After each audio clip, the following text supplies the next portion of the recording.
Subcommittee on Energy, Climate, and Grid Security will now come to order. The Chair will now recognize himself for 5 minutes for an opening statement. And I want to thank you all for being here today for this oversight hearing with the Federal Energy Regulatory Commission. I appreciate all 4 commissioners being here, and a welcome to the committee.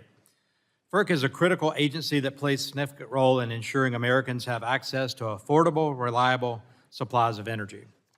First, I'd like to commend Chairman Phillips for resetting the priorities of the Commission to focus on affordability and reliability.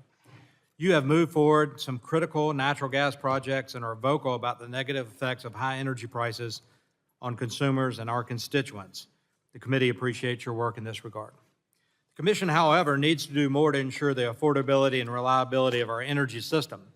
It can do this by adhering to its core statutes governing its authorities under the Natural Gas Act and the Federal Power Act. We're far from achieving the goals set forth in these core statutes. The past 2 years under the Biden administration has severely weakened our energy security. Prices have skyrocketed, and reliability has degraded. American consumers are paying more for less energy. I urge the Commission to return to its core mission to provide for the orderly development of supplies of electricity and natural gas at just and reasonable rates. This must be the Commission's primary focus. Too many on the left want the Commission to become an environmental regulator. The Commission's primary authority is as an economic regulator. The energy industry and the American people rely on timely issuance of orders from FERC that help develop our energy infrastructure to the benefit of secure and affordable American energy. Just last week, the Subcommittee on Environment, Manufacturing, and Critical Minerals held a hearing on the negative effects of the EPA's rule regulating the electric generation sector will have on affordability and reliability. The Commission must do more to resist such regulations that run contrary to its core mission. Electrical reliability has significantly degraded over the past few years. Blackouts and energy rationing are now commonplace in the wholesale electricity markets like California and Texas. The nation's largest grid operator, the PJM interconnection, issued a dire warning earlier this year that it may face significant capacity shortfalls because of, in large part, rules like the EPA has proposed. The North American Electric Reliability Corporation, NERC, also issued a stark warning last month that the vast majority of the country faces potential for insufficient operating reserves and above normal demand conditions. This is not happening by accident. It's not happening solely because of extreme weather or a lack of sufficient interregional transmission capacity. It's largely happening because too much dispatchable firm generation has retired from the bulk power system. These retirements are caused by unrealistic environmental policies like the EPA regulations and private sector environmental, social, and governance goals, as well as market frameworks that do not properly value firm generation. Addressing this is a top priority for this subcommittee, and it should be for the Commission as well. In February of last year, under different leadership, the Commission issued 2 natural gas policy statements that had a chilling effect on private investment in natural gas infrastructure. It should come as no surprise that, according to the Energy Information Administration, in 2022, we added the least amount of interstate natural gas pipeline capacity on record since the EIA began tracking that metric. The Commission must withdraw these policy statements to grant certainty to the natural gas infrastructure developers. I would like to commend the Commission for undertaking a proceeding to modernize wholesale electric market design. FERC has encouraged the development of such markets for over 2 decades. The bulk power system has changed drastically since, and FERC must do more to ensure that these markets work for the American consumer. I encourage the Commission to take a serious look at how these markets have affected the development of natural gas-fired generation and nuclear generation. These 2 resources are critical to ensuring the reliability and affordability of our energy system. We have seen too much of this firm baseload generation prematurely retire from the grid over the past decade. FERC has the authority to act and ensure resources like these are appropriately compensated for the service they provide to the grid. So I urge the Commission to do just that, and I want to thank Chair Rogers for allowing us to have this FERC oversight hearing. I look forward to the conversation today from each commissioners and the members here, and with that, I will yield to the ranking member for her opening statement. Thank you very much, Mr. Chairman. First, I'd like to take a moment of personal privilege and congratulate the world champion Denver Nuggets. I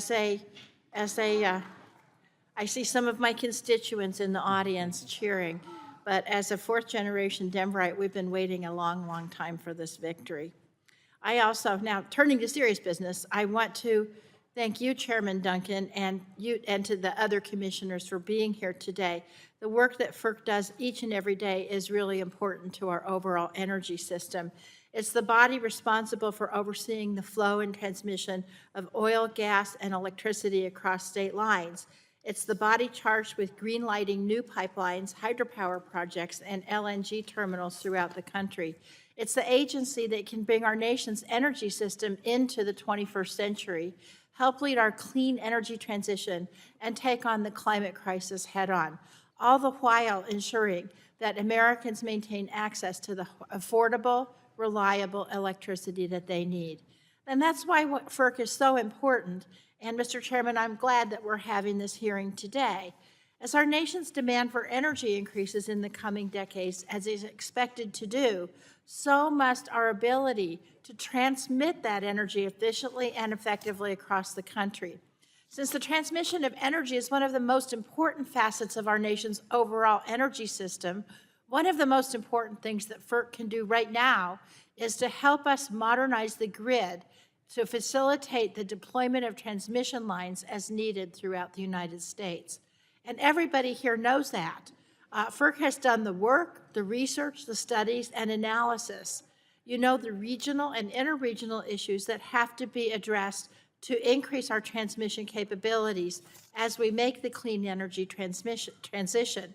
And that's why FERC is already taking the steps to address several much-needed transmission reforms that are necessary to ensure that all Americans continue to have access to the reliable electricity they need.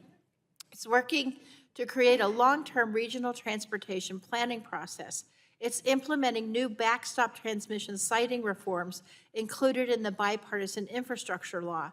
And it's working to reform the interconnection process to help get electricity generation projects online faster and to ensure that financed and shovel-ready projects are no longer allowed to languish.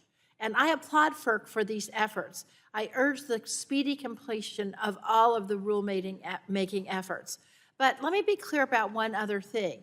The interregional transfer capability study that was required by the debt limit deal 2 weeks ago in no way prohibits FERC from completing any of these rules. It's not a stop to any of these rules or from working on interregional transmission or minimum transfer capabilities.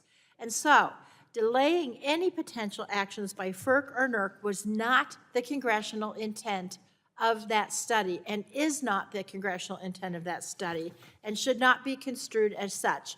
The timelines as laid out in the debt limit deal are maximums, not minimums, and I hope that we get some information from that study, but it should not be a block to the efforts that we need to do to expand transmissibility. I'm going to encourage both FERC and NERC to comply with the requirements under the law in an expeditious manner.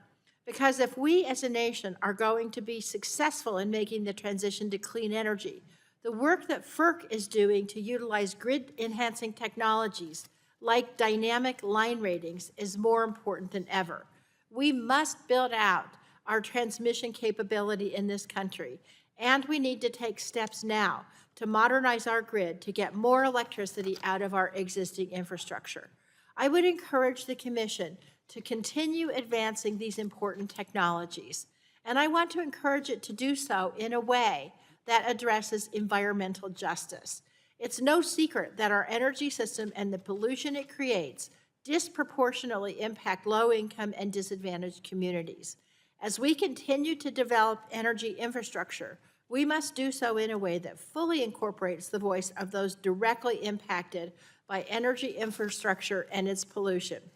Just last week, Ranking Member Pallone and I sent a letter to Chair Phillips urging FERC to incorporate environmental justice into its decision-making process.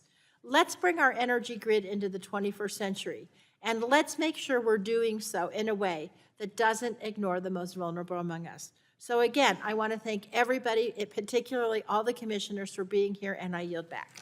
I thank the gentlelady, and now it's my honor to recognize the chair of the full committee on Energy and Commerce, Ms. McMorris Rogers, for 5 minutes for her opening statement. Thank you, Chairman Duncan, And thank you, Chairman Phillips and the commissioners from FERC for being here today. This is a very important hearing, and FERC has a very important role to play to ensure affordable and reliable energy for America's economic and national security. I look forward to hearing from each of you today as we examine FERC's mission, its authorities under the Federal Power Act, the Natural Gas Act, and other statutes passed by Congress, and its performances over the past year. As Chairman Duncan said, energy reliability and affordability are two of the top pillars of your congressionally mandated mission. I believe that you've done a good job on steps to reset the priorities of FERC, but more is needed. Through its authorities to regulate energy, natural gas, and electricity, FERC touches 7% of our economy.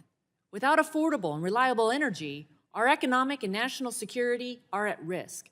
We have witnessed this over the past 2 years through President Biden's damaging energy policies. Recent energy blackouts and rationing, as well as increased prices, have harmed American families and our industrial base, and we cannot allow this to continue. FERC plays an important role in ensuring energy costs are affordable for people, and it's why the Commission must return to its core mission of facilitating the delivery of abundant, affordable energy resources like natural gas and electricity to Americans. FERC must resist calls by the radical left to circumvent the Commission's mandated priorities. These calls have upended the nation's energy sector. ENC Republicans have sent several letters highlighting our concerns with FERC's current environmental overreach in the recent proposed rulemaking implementing its electric transmission siting authorities. We've inquired as to how FERC plans to implement the latest guidance from the Council on Environmental Quality, CEQ, which, if implemented, would significantly shift FERC's mission as an economic regulator to an environmental regulator. FERC should be working to ensure that reliable, dispatchable supplies of energy are properly valued in wholesale electricity markets, issue timely decisions on interstate natural gas facilities and liquefied natural gas terminals, and grant certainty to hydroelectric power and electric transmission developers. If FERC sticks to these core functions, energy prices will decrease and reliability will improve. Last week, we heard from expert witnesses regarding how the Biden administration's new EPA regulations will weaken and harm our electric power sector, especially coal and natural gas-fired generators. This new suite of environmental red tape comes despite significant energy capacity shortfalls across the country. Nearly every grid operator across the country has warned it is facing an energy adequacy crisis, which will continue into the near future. We can reverse this trend if we commit to energy expansion. Chairman Phillips, at a recent conference, you noted that, quote, building things like new energy infrastructure is something we are all in agreement on. I could not agree more. And we're committed to building more nuclear, more natural gas pipelines, more wind, more hydroelectric power. America's electrical grid keeps our hospitals, military bases, homes, and businesses powered. Its security and reliability are critical to keeping people safe and our economy moving. An American energy expansion will lead to a more reliable grid and reverse the reliability crisis that currently looms over our energy sector. In addition, FERC also has significant authority to license and permit hydropower infrastructure. Water power is vital for a secure, affordable energy future. It's been critical for grid reliability and economic development in my home state of Washington. Just yesterday, I introduced a hydropower licensing reform bill, which includes significant reforms to the burdensome hydropower licensing process, which currently takes a considerable amount of time and investment. A recent DOE report found that it takes on average 5 years to obtain the original license, 7.6 years for relicensing, and some complex projects can take more than a decade. These timelines are unacceptable. America has been blessed with an abundance of natural resources, and we are the best stewards of them. It is critical that we foster these resources so Americans have access to reliable, affordable, clean energy. It powers our way of life. It's foundational for human prosperity and flourishing. So welcome again to FERC, the chairman, the commissioners. I thank you for being here, and I look forward to your testimony. I yield back. I thank the chair, and I'll now recognize the ranking member of the full committee, Mr. Pallone, for 5 minutes. Thank you, Mr. Chairman, and I thank each of the commissioners for being here today and for their important work at the Federal Energy Regulatory Commission. It's unfortunate that the commission only has 4 commissioners right now. I believe FERC is at its best when it has a full complement of 5 commissioners, and I was disappointed that the Senate was unable to confirm former Chair Richard Glick to another term on the commission last year. I urge the White House to nominate a 5th commissioner and for the Senate to confirm that nominee as soon as possible. FERC's work is vital in ensuring that every American has access to reliable and affordable energy. The Commission's activities also have an outsized impact in the communities that play host to natural gas pipelines it authorizes and hydropower dams that it licenses. In particular, natural gas pipeline projects impact both the local environments that they run through and the national environment with the greenhouse gas emissions that they emit.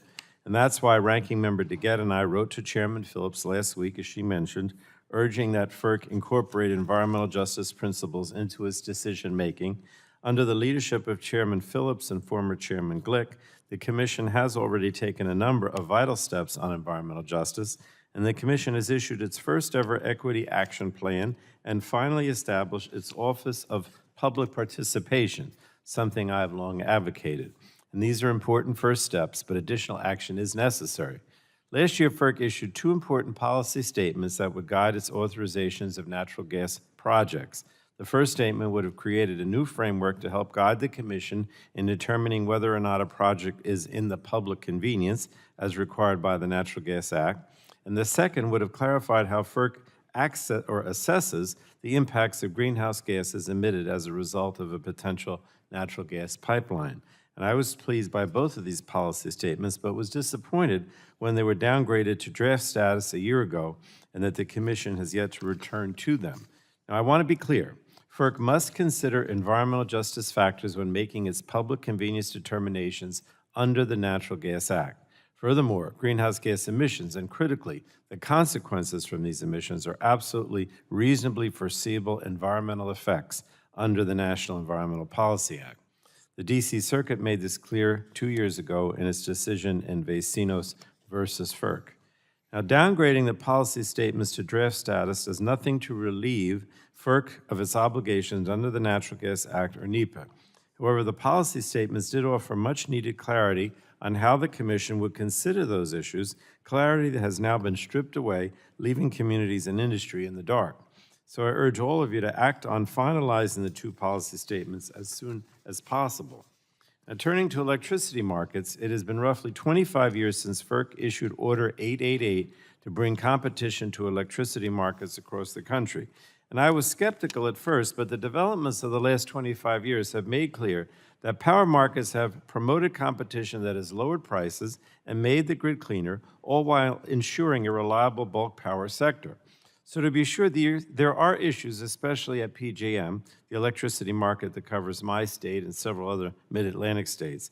But in looking at reforms to keep these markets viable and reliable, we should not throw out the progress we've made in lowering costs for consumers. A competitive electricity market has typically been a bipartisan issue in Congress and at FERC, and I hope that that continues. And finally, I want to briefly address the 3 key proposed rulemakings on transmission that are outstanding at FERC. These rulemakings will be vital to electricity reliability over the next decade as we work to move clean energy generation from sunny and windy areas to population centers. And I urge FERC to finalize strong versions of all 3 rules promptly. Today, we're going to hear about the reliability challenges our nation is facing, largely caused by extreme weather events fueled by the worsening climate crisis. But if we want to be serious about addressing reliability issues, then we should be serious about having a more interconnected grid. This will ensure that different parts of the country not in a crisis at a given time can help by sending power to regions that are struggling. An interconnected grid will result in better reliability, increased affordability, and access to cleaner electricity. So that's an across-the-board win for Americans, and I expect that FERC will do its part to ensure that our nation's grids are sufficiently connected. And with that, I look forward to this hearing and yield back, Mr. Chairman, the balance of my time. Thank you. Gentleman yields back. We now conclude with the member opening statements. Chair would like to remind members that pursuant to the committee rules, all members' opening statements will be made part of the record. And so now we'll go to the FERC commissioners, and we want to thank all of them for being here today and taking time to testify before the subcommittee. Each witness will have the opportunity to give a 5-minute opening statement followed by a round of questions from the members. There's lights in front of you. It goes to yellow. That means about time to wrap up. Red means conclude. And our witnesses today are Chairman Willie Phillips, Commissioner, he's the chairman of the FERC, Commissioner James Danley, Commissioner Allison Clements, and Commissioner Mark Christie. Mr. Chairman, we appreciate you being here today. We'll now recognize Chairman Phillips for 5 minutes for an opening statement. Chairman, excuse me, Chairman Duncan, Ranking Member DeGette, Chair Rogers, and Ranking Member Pallone, and members of the subcommittee, thank you for inviting us to testify here today about the important work that we do on behalf of the American people. The Commission's jurisdiction is broad. Pursuant to the FPA, the NGA, and the ICA and other statutes, it is our responsibility to ensure that rates for the wholesale sale and transmission of electricity, as well as the transportation of oil and natural gas by pipeline, are just and reasonable. In addition, we are responsible for ensuring that the nation's bulk power system remains reliable. And last, but by no means least, we are also responsible for siting vital energy infrastructure, including natural gas pipelines, as well as LNG, hydro, and electric transmission facilities.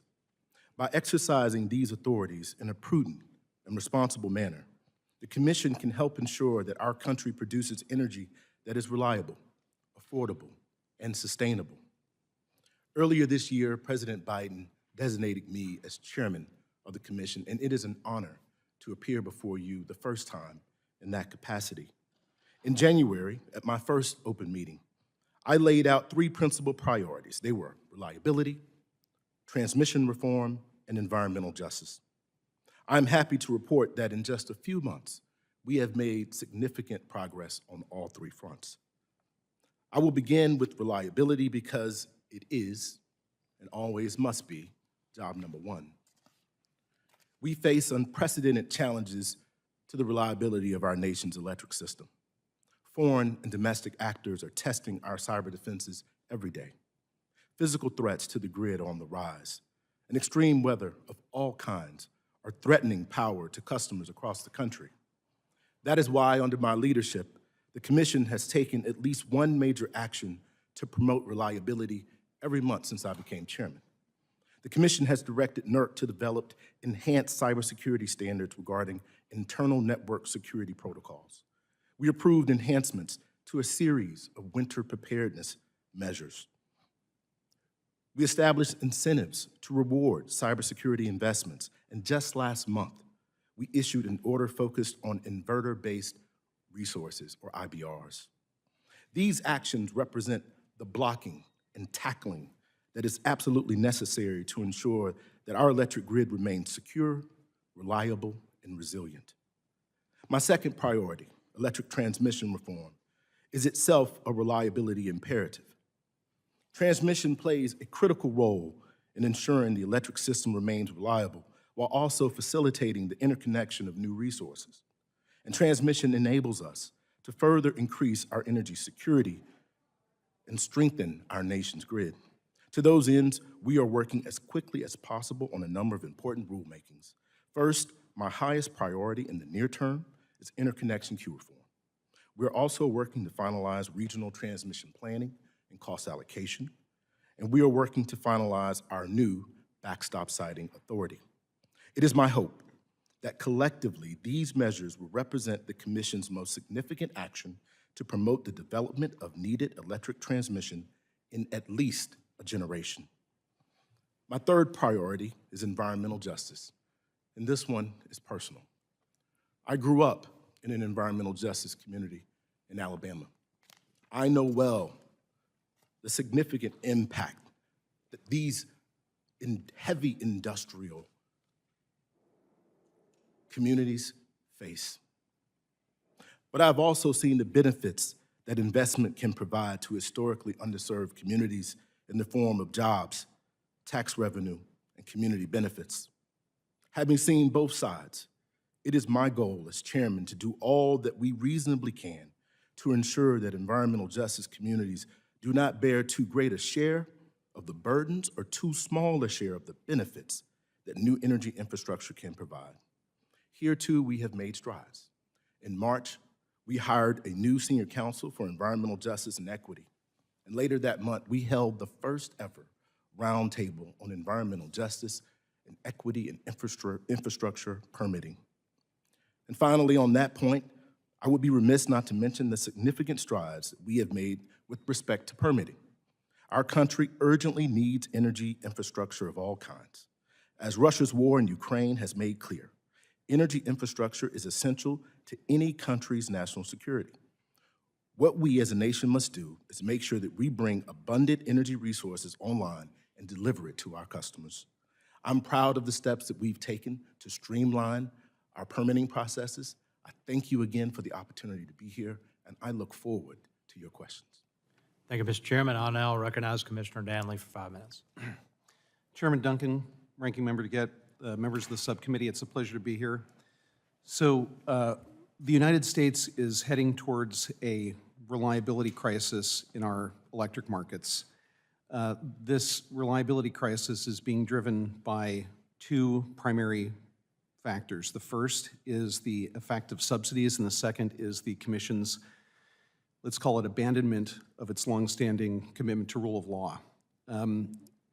The subsidies that are both state and federal have the effect of skewing market prices. The purpose of these markets is to ensure the least cost dispatch of the generation available to make sure that the rates are as low as possible within the physical constraints of the electric system, and to send the price signals necessary to incentivize the investment to ensure that there is adequate capacity to serve load over the long haul.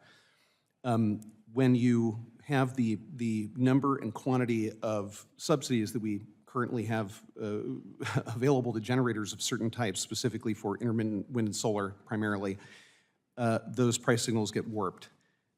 When FERC abandons its, as I said, longstanding commitment to the rule of law, primarily removing the guardrails for ensuring that price formation can happen absent the effects, the price warping effects of those subsidies, we find that there is no ability to accurately price new entry to the market, and the markets fail to retain the needed existing generation that have the attributes necessary to keep the system stable. So, and this, as I say, has been partially FERC's fault because we have approved various orders like that, getting rid of the minimum price rule, which ensured that generators actually had to bid in their actual costs. This is a problem because in the market areas, the old system of vertically integrated utilities in which a public utility commission and the state authorities would oversee the integrated resource plans that ensured that there was sufficient capacity of the right type to meet load, those states have, for the most part, ceded resource adequacy as a duty to the markets. And if the market's price signals aren't correct, then that sole backstop to ensure that there's sufficient capacity is not going to function as intended. We have seen the effects of this. Our markets have been warning us now for years. In the case of PJM, very recently, they've raised the hue and cry. And to give you a clear indication of how we know that the markets are failing to send correct price signals, despite the fact that PJM is right now warning us that there is an impending shortfall of capacity, in the last capacity auction, prices went down. So anybody who understands basic economics knows that in times of scarcity, prices are supposed to rise. There has been this move afoot in which the markets have become something closer to a mechanism by which to harvest these subsidies rather than what they were intended to do, which is ensure least cost dispatch of available resources and to incentivize new investment. And the largest barrier at the moment to the harvesting of those subsidies is the physical interconnection of what are typically remotely located resources to the markets. You can't get, for example, the production tax credit if you aren't connected to a market and you don't sell. And so there has been this concomitant effort to either mandate or speed the development of transmission specifically for the purpose of ensuring that, let's say, the asset managers that have ownership stakes in these renewable resources that are being developed have access to their revenue stream through building the transmission to get access to the market so that they can then get the subsidies. It would be a shame if we removed and socialized the cost of the development of this transmission, because at the moment, at any rate, the cost of interconnecting to the electric system is one of the few disciplining factors remaining in the development of infrastructure. And at the moment, what's happening is we're sending price signals in which renewables bid into the capacity markets at a price of zero, sending the message that that electricity costs zero, which of course it doesn't. And if we then socialize the cost of the transmission to get those resources connected to the bulk electric system, then we're going to send a further signal that the transmission costs less than it actually does. If we are going to set up an electric system in which the success or failure of a generation asset relies not upon the efficiency with which it's run or the cost of the fuel, let's say, that powers it, but instead the availability of subsidies, then one questions whether or not we need to have markets at all, since the market's very premise is being undermined by all of these, let's call them adjacent public policies. I would urge everybody, when having these discussions about transmission and about reform of permitting, to understand that the question of cost allocation for transmission and the question of permitting reform are completely separate and distinct. Permitting reform has to do with the mechanisms by which government makes decisions for whether or not a project that's proposed gets approval and the means by which that approval occurs. Cost allocation is something completely different. That has to do with who bears the cost of a particular asset that's being developed over the period of its useful life. So I apologize, I ran over time there. Those are the main issues I want to press upon the subcommittee's attention, and understand that we are headed toward resource adequacy failure in the near future. Thank you. Thank you. I'll now go to Commissioner Clements for 5 minutes. Chairman Duncan, Ranking Member DeGette, and members of the committee, thank you for having us here this morning. Our energy system has always been the backbone of the U.S. economy and continues to provide the basis for our nation's global economic success and security. In the past decades, we have seen that system grow, change, develop to meet the needs and expectations of the American people and markets. And in this important moment, that system is again at a crossroad. We face new extreme weather challenges. We are also living with new geopolitical and economic realities: Russia's war in Ukraine, economy-wide inflation, and evolving cyber and physical threats to the grid. At FERC, as you all have mentioned, our plain responsibility is to work towards reliable and affordable energy for all Americans in the face of these challenges. Today, I'll take a moment to highlight some of the actions we've been taking to improve reliability and affordability. First, FERC has actively been responding to the changing needs of the grid in the face of extreme weather events. We must do all we can to avoid costly, devastating outages like those experienced during Winter Storm Uri and Winter Storm Elliott, when Americans needed the system to work the most. Since Winter Storm Uri, FERC has made progress on several recommendations, including the issuance of new cold weather reliability standards to address one of the key issues that was experienced during the storms. I am also looking forward to an upcoming report from FERC staff about Winter Storm Elliott that may spur additional action. Second, FERC is taking a regional approach to these concerns. Later this week, we will be hosting a forum to examine reforms that are needed to PJM's wholesale markets. Next week, FERC will be hosting its second New England Winter Reliability Gas Electric Forum to address the threats the region may face over the next few winters and in the longer term. Third, FERC has been considering reforms that directly impact consumer costs, including at our cost management conference last year and in comments submitted in that docket. As we anticipate increasing levels of transmission investment in the next decade and beyond, which has required whatever kind of resources are hooking up to the grid if this country wants to maintain its place as an international superpower, it is important that somebody, FERC, is minding the store on behalf of consumers. Fourth, I want to highlight FERC's outstanding notices that some of you have mentioned on transmission, proposals on transmission and interconnection reform. A major regional transmission line can increase reliability and decrease customer costs in a whole host of ways. And it's equally important that new resources of any type are interconnected to the system in a timely and cost-efficient manner to reduce customer costs. These two bipartisan proposals that the Commission has put forth take important first steps to reduce customer costs and give them the most bang for their buck by optimizing our investments. Moreover, we are considering opportunities for establishing a minimum interregional transfer capability requirement and for encouraging the use of grid-enhancing technologies, which can increase the efficiency of our existing system at modest cost. We continue to scrutinize rates for transmission and pipeline services, and we continue our critical work to assess the public need for and impacts of natural gas pipelines and LNG infrastructure. The work that FERC does is complex and challenging, and we rely on the participation of a broad variety of stakeholders. In particular, it is critical to engage early and effectively with frontline and fence line environmental justice communities, both to minimize and avoid impacts on those communities when possible, and also to avoid the time and risk with potential litigation challenging the Commission's decisions. I want to end with a note of praise for our new Office of Public Participation that Chairman Pallone mentioned. It has been a resource around the country by facilitating public involvement in our proceedings. Better participation leads to stronger decisions and more lasting outcomes.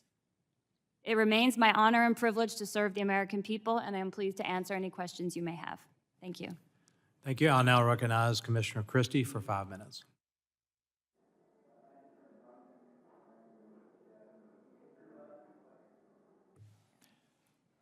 Thank you, Chairman Duncan, Ranking Member DeJette, members of the subcommittee. I appreciate the opportunity to be here with my colleagues from FERC and speak to you.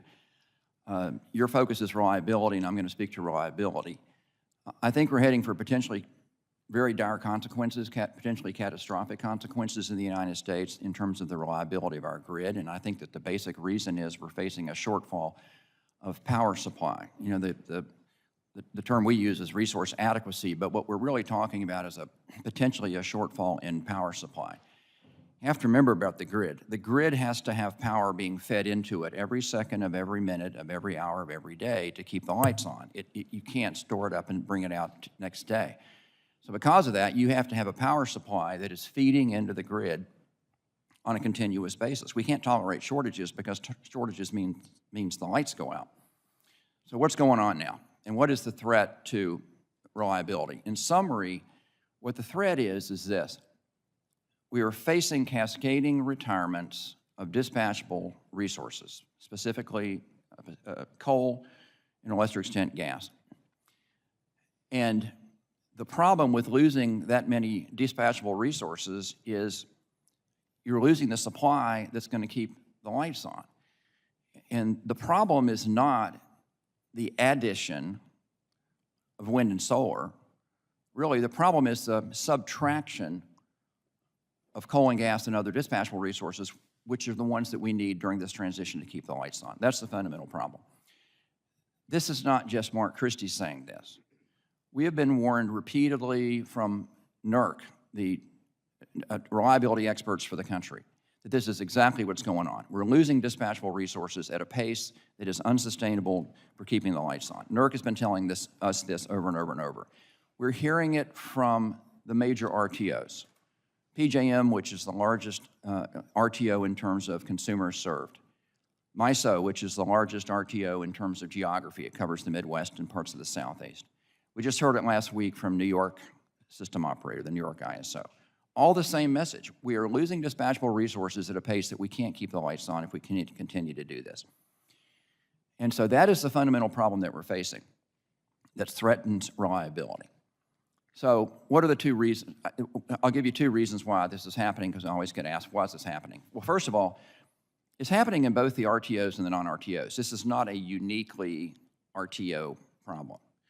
Now, in the RTOs, it is a problem of market design.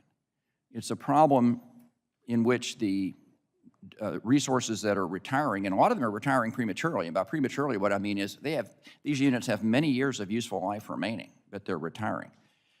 And it's a problem of market design in the RTOs. They're simply not getting the compensation that it takes to keep units open, keep units operating. In the non-RTOs, it's largely a problem of the IRPs of the utilities are taking these units out and retiring them prematurely. It's sort of a self-correcting problem in the non-RTO states, because in the non-RTO states, there are state regulators who are supposed to be looking at this and watching this and supervising these IRPs. The second reason we're seeing these premature retirements, and particularly we're talking about gas, I'm going to focus on gas. Gas has become an increasingly more important dispatchable resource as we increase the percentage of wind and solar in the grid, because wind and solar are intermittent, as everyone knows. And so you have to have a dispatchable backup, and gas has become the dispatchable resource of choice. But for gas to run, gas has to have supply. It has to have the supply of the fuel. And that takes transportation, and that means pipelines have to be built. And there's a lot of people who don't want to build pipelines. There's a national legal campaign to try to keep pipelines from being built. But the only way you can have backup gas that provides the power when wind and solar are not generating is you have to have gas units that have sufficient supply. And just last winter in Winter Storm Elliott and PJM, we had a lot of gas units didn't run. One of the reasons was a lot of them didn't have firm supply. They couldn't get the fuel. So that's the second big reason, I think. So as we move forward, I think this is a problem that's going to become increasingly salient. I think that the warnings have been going off. We've been getting warnings from all the RTOs, from NERC. We've got to be aware of this. This problem is not just coming. I think it's already here, and it's coming here very quickly. And with that, I'll be glad to answer any questions you have, and thank you again for the opportunity, Mr. Chairman. Well, I thank all the commissioners for your testimony. We'll now go into the question and answer portion of the hearing, and I'll begin the questioning and recognize myself for 5 minutes. Commissioner Danley, in a recent dissent to a transmission planning cost allocation proposed rulemaking, you noted that, quote, the majority of FERC seeks to establish policies designated, or designed rather, to encourage the massive transmission build-out that will doubtless be required to transition to an aspirational renewable future. To do so, they need to socialize the cost of this transmission across as broad a population of ratepayers as possible. Do you believe that Congress requiring FERC to order the build-out of massive amounts of transmission connecting the different regions and integrate a more renewable energy is consistent with a just and reasonable standard under the Federal Power Act? Thank you. If any action is taken pursuant to a congressional enactment, it is going to be for us to try to reconcile the two, because both have the force of law. The constraint for the socialization of transmission costs doesn't really come from the just and reasonable rate standard directly, but rather the invariant case law that we've had for decades now. The original case was Illicit State Commerce Commission v. FERC, in which there has to be a roughly commensurate benefit to the amount paid. So most of the undertakings that FERC has now in its transmission planning, in which it's attempting to socialize those costs, will ultimately, I think, fail on appeal, because they violate that case law that's basically unchanged for decades. To the extent to which, though, Congress changes that through an enactment, who's to say how that's going to shake out? But the sine qua non of just and reasonable rates now is that you cannot charge anybody for any benefit that they don't get, and that benefit has to be in some way articulable. Our recent transmission planning NOPR seemed to, by its plain terms, expand that concept of benefit so broadly that it would include the public policy choices not only of other states, but even other municipalities. That is not contemplated in the case law now, and I think it's not only bad policy, but it's illegal. Yeah, thanks for that answer. I mean, if Iowa has surplus wind power and California wants it, the power lines to transmit that power are going to have to go across Colorado. Colorado won't pull any of the power off of that. Why should Coloradans pay for the cost of the transmission line they get no benefit from? So great answer. I appreciate you sharing that. What about requiring ratepayers that do not benefit? We've covered that one. I'm going to skip on. Chair Rogers and I recently wrote a letter to each of you requesting the commission to take a more active role in ensuring reliability in wholesale electricity markets. We have witnessed energy rationing and blackouts in many of these regions and others over the past few years. Two regions in particular, the California Independent System Operator and the Electric Reliability Council of Texas, have experienced blackouts and energy rationing. Commissioner Danley, are such markets that experience blackouts just and reasonable for ratepayers? In a word, no. The market design requires ratepayers to pay money, and in return for that, they are supposed to get electricity, and they're supposed to get it on a consistent basis. It has to be reliably delivered. In particular, if you take cases like, let's say, PJM or ISO New England, in which there are actually capacity markets, there's a specific product that the ratepayer pays for, which is the capacity payment. And if you have a market that's incapable of delivering proper capacity outcomes, despite the fact the ratepayers are paying for it, I think that is an obvious case of an unjust and unreasonable rate. Thank you. As I noted in my opening statement, electric reliability across the country is deteriorating. The main reason for this is not a lack of transmission capacity or extreme weather. It's because we lack insufficient firm generation that can quickly respond to meet demand. And Commissioner Clements and Commissioner Christie, thanks for recognizing that fact. I have a yes or no question for each of you, starting with you, Chairman Phillips. Has electric reliability worsened or improved over the past 3 years? Worsened or improved? Electric reliability, is it worsened or improved? I think the response to your question is that we've seen a trend where electric reliability has worsened somewhat. We're beginning to change that trend under my leadership. Thank you. Commissioner Danley. It is worsened. Worsened. Commissioner Clements. I think it's a region-specific question. Given any time of year, it's a seasonal question. It's a question of extreme weather and what types of stressors hit our electricity system. Worsened in some areas and improved in others. Thank you. Yes. Commissioner Christie. I think it's generally worsened because we're losing the dispatchable resources that are necessary to keep the lights on. Yeah, that's perfect, spot on. Dispatchable resources, natural gas infrastructure to get the resources produced in this country delivered to where it needs to be used, utilized by the utilities to improve the lives of electricity generation and for our constituents, and then potentially exported and improve the lives of people around the world. With that, I'll go to the ranking member DeGette for 5 minutes with the question. Thank you very much, Mr. Chairman. Chairman Phillips, one of the goals of FERC is, in fact, to improve and strengthen reliability. Is that right? That is right. Now, in my opening statement, I talked about the work that FERC is doing on transmission issues. And again, I want to say that this interregional transfer capability study that was required by the debt limit deal does not prohibit FERC from completing the outstanding transmission rules or any work on interregional transmission or minimum transfer capacity. So, Mr. Chairman, I want to ask you, do you believe that the interregional transfer capability study required by the debt limit deal prohibits FERC from advancing any transmission work while the study is pending? The answer to that question is no. I believe that NERC is directed to do a study under the debt limit deal. We also have an ongoing proceeding at FERC where we've had a forum, we've had a technical conference, we've received comments. It is my belief that those two proceedings can move forward in parallel. And do you think you could get information from this study that was required in the debt ceiling deal? Yes, I believe it could very well be valuable, the information that NERC finds in its report. And what I would like to do is make sure that if and when NERC completes its report, FERC is also ready to act on our proceeding so that we continue to move forward, NERC moves forward, and we can incorporate their findings in what we're doing. But you're not going to delay in your proceeding based on this study? I am not aware of any requirement that we wait for NERC to. Is it your intention to wait? It is not my intention to wait. Commissioner Clements, I want to ask you if you can talk briefly about the importance of finalizing the strongest possible version of the rule, along with the importance of getting the regional transmission planning and cost allocation right. Thank you.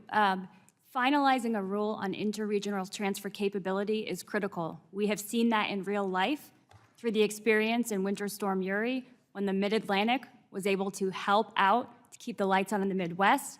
The Midwest was able to help keep the lights on in the South, but the South couldn't help Texas keep the lights on because there was a lack of interregional transfer capability. The same thing happened to the Southeast during Winter Storm Elliott. And so absolutely, we need to move forward and finalize a strong interregional transfer capability rule. The good news is there's been broad consensus across the industry and across stakeholders that that is the case, and we're working on what kind of methodology might be appropriate. And having a strong rule like that would go to what the chairman was talking about, increasing the overall reliability of the grid. That's right. Every year, well, last year, EEI suggested that utilities spent $28 billion on transmission investment. Money is getting spent. So the question is it getting spent in the way that most cost-effectively protects customers? And that's what we need to be thinking about at FERC. Now, Commissioner Clements, I wonder if you can talk for a minute about how FERC can better leverage grid-enhancing technologies that can maximize the existing infrastructure. Thank you, Congresswoman. This is a really important question and something I spent a lot of time focusing on. Before we expose customers to the cost that Commissioner Danley has expressed concern about, how can we make lower cost, modest investments on our existing grid to help squeeze more juice effectively out of the existing grid and bring more resources online without costly transmission investment? Grid enhancing technologies is our #1 tool, and we have put forward some proposals that I hope we'll move forward with. Thank you. Mr. Chairman, it's really persuasive to me when you talk about your own experience with growing up with environmental justice issues. And of course, I told you when I met with you, we have an area in my district, an EJ area. So I'm wondering if you can briefly talk about the tangible steps that you plan to implement to advance environmental justice. Thank you, Congresswoman. We had the first ever, I mentioned this in my opening statement, roundtable on environmental justice and equity. What I'm looking to do, and we're working on right now, is an outward-facing document that both frontline communities, utilities, stakeholders, everyone across the board can understand how we define environmental justice, what factors we're looking for as we consider projects going forward. This is something that I believe will be critical to help move forward and not just have projects approved, but to ultimately have them built. Thank you. Thank you very much, Mr. Chairman. I yield back. Gentleman yields back. I'll now go to the gentleman from Virginia, Mr. Griffith, 5 minutes. Thank you very much, Mr. Chairman. It's really good to see all of you here today, but particularly my friend Commissioner Christie. It's been a long time since you, me, others, including Terry Kilgore, used to have midnight dinner at the 3rd Street Diner in Richmond, Virginia. But it's good to see you here today. You talked about several things in your opening, including dispatchable resources. And while this is a great hearing for all of us to dig into the weeds, folks watching back home who may be seeing it a couple of days from now in the middle of the night may not know what that means. Can you define dispatchable resources for the folks back home? Yes, I remember being asleep most of those midnight dinners, but dispatchable resources are resources that are not weather dependent. They run all the time. Nuclear runs literally for months at a time without shutting down.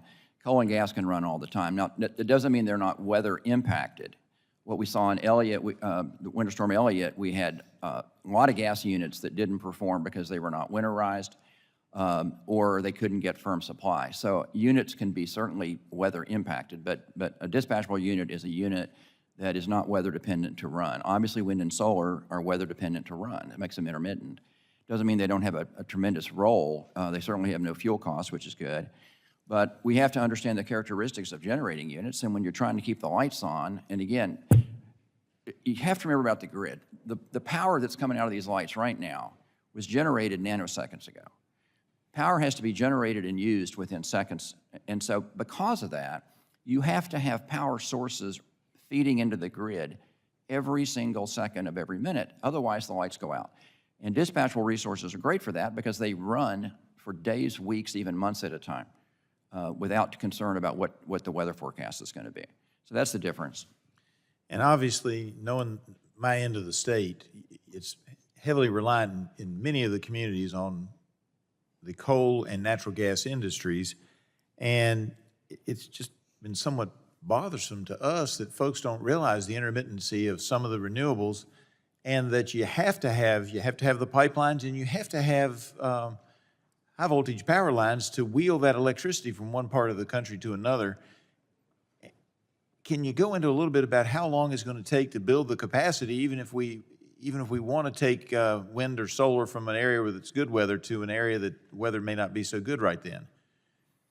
Well, building generating capacity takes time, but the biggest problem we have right now is we're losing existing generating capacity that could be running, and it's shutting down, and it's shutting down prematurely. So we're losing assets that could be providing power right now. With regard to transmission, you have to have transmission to move power from the supply source to the ultimate consumer. So transmission is absolutely essential. I would say on transmission, and based on 17 years at the Virginia State Corporation Commission and doing transmission line cases, every case comes with its own unique set of facts, and what you're trying to do is, look, consumers are going to pay for transmission. Consumers are going to pay for it. So you want to make sure that the consumers who are going to be forced to pay for transmission are getting the best deal and are getting a line that serves their interest and not the interests of developers. It should be serving consumers, and it should be a solution to a reliability problem. And all these cases have unique sets of facts. And as a regulator, you sit down and determine, is it needed? Is it cost prudent? Those are the two biggest things you look at in a power line case. And if it is, and if you find yes on both, then it should be built. And that means they're extremely controversial. Some of them go through 100 miles, 200 miles, and you have to use eminent domain oftentimes. They become controversial, but once you've determined it's needed, then they absolutely must be built. No question about it. Yeah. And, everybody wants to run from coal, and some folks want to run from natural gas, but they've been the most dispatchable, nuclear as well, but they've been the most dispatchable over time. And I don't see that changing. One of the things that I think we should do, and this is not your jurisdiction, I understand that, but we're doing research to make the burning of the fossil fuels cleaner so we can export it to the rest of the world. Do you have any thoughts on that? Well, I think that the carbon capture is a and I'm getting off on here, but it would be wonderful if carbon capture technology could be matured to where you could run coal or gas generating units with carbon capture and actually remove all the carbon and have that benefit. I don't think the technology is anywhere near being mature yet, but time will tell. Time will tell, and I think we're a lot closer than you might realize. But we need to put instead of putting all our eggs into the basket of renewables, we need to put a few of our eggs into the basket of fossil fuels so that we can improve for the rest of the world. Because in all fairness, folks, the rest of the world is going to burn coal. Sub-Saharan Africa, India, China, they're going to continue to burn coal. If we can figure out how to do it cleaner in the United States, we can do it better for the entire world and actually help the carbon issue on the planet. I yield back. Gentleman's time's expired. I'll now go to the ranking member of the full committee, Mr. Pallone, for 5 minutes. Thank you, Mr. Chairman. I want to start with environmental justice. As I mentioned in my opening statement, Ranking Member DeGette and I wrote to Chairman Phillips last week about the importance of incorporating environmental justice into its decision-making, and whilst the steps the Commission has taken over the last 2 years have been vital, it still has a long way to go. So let me start with Commissioner Clements. Many communities have pointed to the Office of Public Participation, which you helped stand up, as a rare bright spot for FERC's engagement with EJ communities. Can you talk briefly about what has made the office so successful and how it will continue to build on its success so far? Briefly. Thank you for the question, Ranking Member. The first reason it's been so successful is who we put in charge of it. The inaugural director, Ellen Katz, who has since left, and the current director, Ms. Nicole Siddharaman, have taken their time and been deliberate and worked with not only all of us as commissioners, but with stakeholders to establish the kind of credibility that a new office like this needs to get results. That's the first reason. The second reason is that the public has been hungry for a way to engage with this esoteric, technical, kind of arcane commission, and they're learning how to speak about it in English and inform people neutrally. They don't get engaged in any position in any dockets, but they help people to understand that this agency over here has an impact on their lives, and they've been doing that not only on the gas infrastructure side, but also on the electricity side, and I think that's really important. Thank you. Now let me go to Chairman Phillips. FERC held its first ever Environmental Justice Roundtable in March. I found the perspectives directly from frontline communities in the second panel of the day especially impactful. So can you talk about what actions the commission is taking in response to the input it received at that roundtable? Again, briefly. Thank you for the question. I'm extremely proud of the work we've already done on environmental justice at FERC. We're looking to, as I mentioned a moment ago, put out a public-facing guidance document that all of our stakeholders can use. We're also, and this is a public interest determination that every commissioner has to make when a project comes before us. I consider environmental justice, I've always considered environmental justice in my public interest determinations for projects, and that is borne out now. Just recently, the commission, sua sponte, for the first time in its history, took action to protect environmental justice communities for air pollution regarding a project. This is the type of progress that we're looking to make at FERC regarding EJ communities. All right, thank you. Now, you've heard me say earlier that although FERC is a 5-member commission, right now there are only 4 commissioners. So let me just go down the line and ask briefly, each of you agree, yes or no, that FERC is at its best and most effective when it has a full complement of commissioners, yes or no? Yes, Chairman? absolutely. Commissioner Daly? Not invariably. Not invariably? Okay. Yes. Commissioner Clemens? Yes. And Commissioner Christie? Okay. Chairman Phillips, if the Senate does not confirm additional commissioners, FERC will be down to 3 commissioners in January. Can you talk about the danger that poses the FERC if it was just one commissioner away from losing a quorum? I believe, I've been a regulator for over 10 years. When the commission is at a full complement, it absolutely functions best. There's 5 members for a reason. Having those voices, they give us better orders. They give us better decision-making, better deliberation. If we go down to just 3 and we can lose a quorum, the commission may not be able to act on important matters for the American people. All right. Let me get one more question. Is one of the 5 key actions identified in the Equity Action Plan was ensuring that natural gas project certification and siting policies and processes are consistent with environmental justice, and the document noted that reviewing FERC's regulations and policy statements on natural gas pipeline authorizations was a key component of FERC's approach to aligning pipeline certification with environmental justice principles. So 30 seconds left, Chairman Phillips. Can you talk about where FERC currently is in its process of reviewing the natural gas policy statements that it issued last year? Very quickly, those are now draft policy statements. We're using the 1999 policy statement. We're moving projects. Of course, what I'm looking for is still an ongoing proceeding. I want a bipartisan approach to these policy statements, something that we can build consensus on. Also want something that stakeholders can embrace.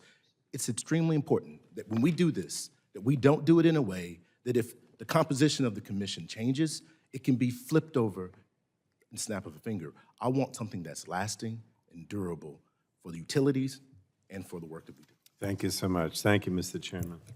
Gentleman's time has expired. Now it's my honor to recognize the chair of the full committee, Ms. McMorris Rogers, for 5 minutes. Thank you, Mr. Chairman. FERC's core mission is ensuring abundant, affordable supplies of energy at just and reasonable rates. And FERC is supposed to operate as an independent agency, yet under the Biden administration, we've seen a strong shift with FERC unnecessarily delaying natural gas permits and supporting a forced transition to less reliable, weather-dependent wind, solar, and battery resources. Last year, NERC warned that half of the country is at heightened risk for electricity blackout. This year, that has increased to 2/3 of the country at a heightened risk for electricity blackout. So this trend is very concerning. Yes or no? Do each of you believe that FERC has upheld its statutory obligation to ensure abundant supplies of energy at just and reasonable rates? And I'll begin with the chairman. Yes. Sometimes, sometimes not. I think it's a work in progress. Thank you. Commissioner Danley, can you expand and just discuss what you believe FERC could do to get back to its core mission?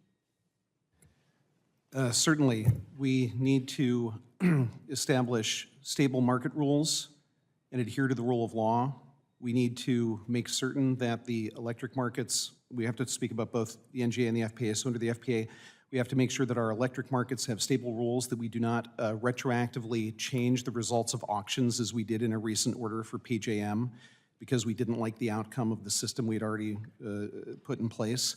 We have to make certain that the markets actually are protected from the effects of subsidies and that they have proper price formation.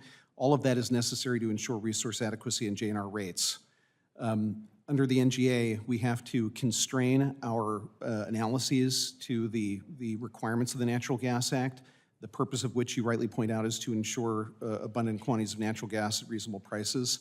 And remember that though the public interest determination may have, as the Supreme Court has pointed out, subsidiary purposes, that is its primary purpose, and to the extent to which other elements enter the balancing, they have to be subsidiary to the main purpose of the statute.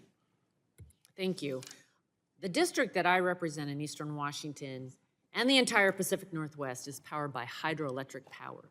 And the licensing and relicensing process is entirely too burdensome. Hydropower is clean, reliable, and it is affordable and one of the drivers of economic development in Eastern Washington.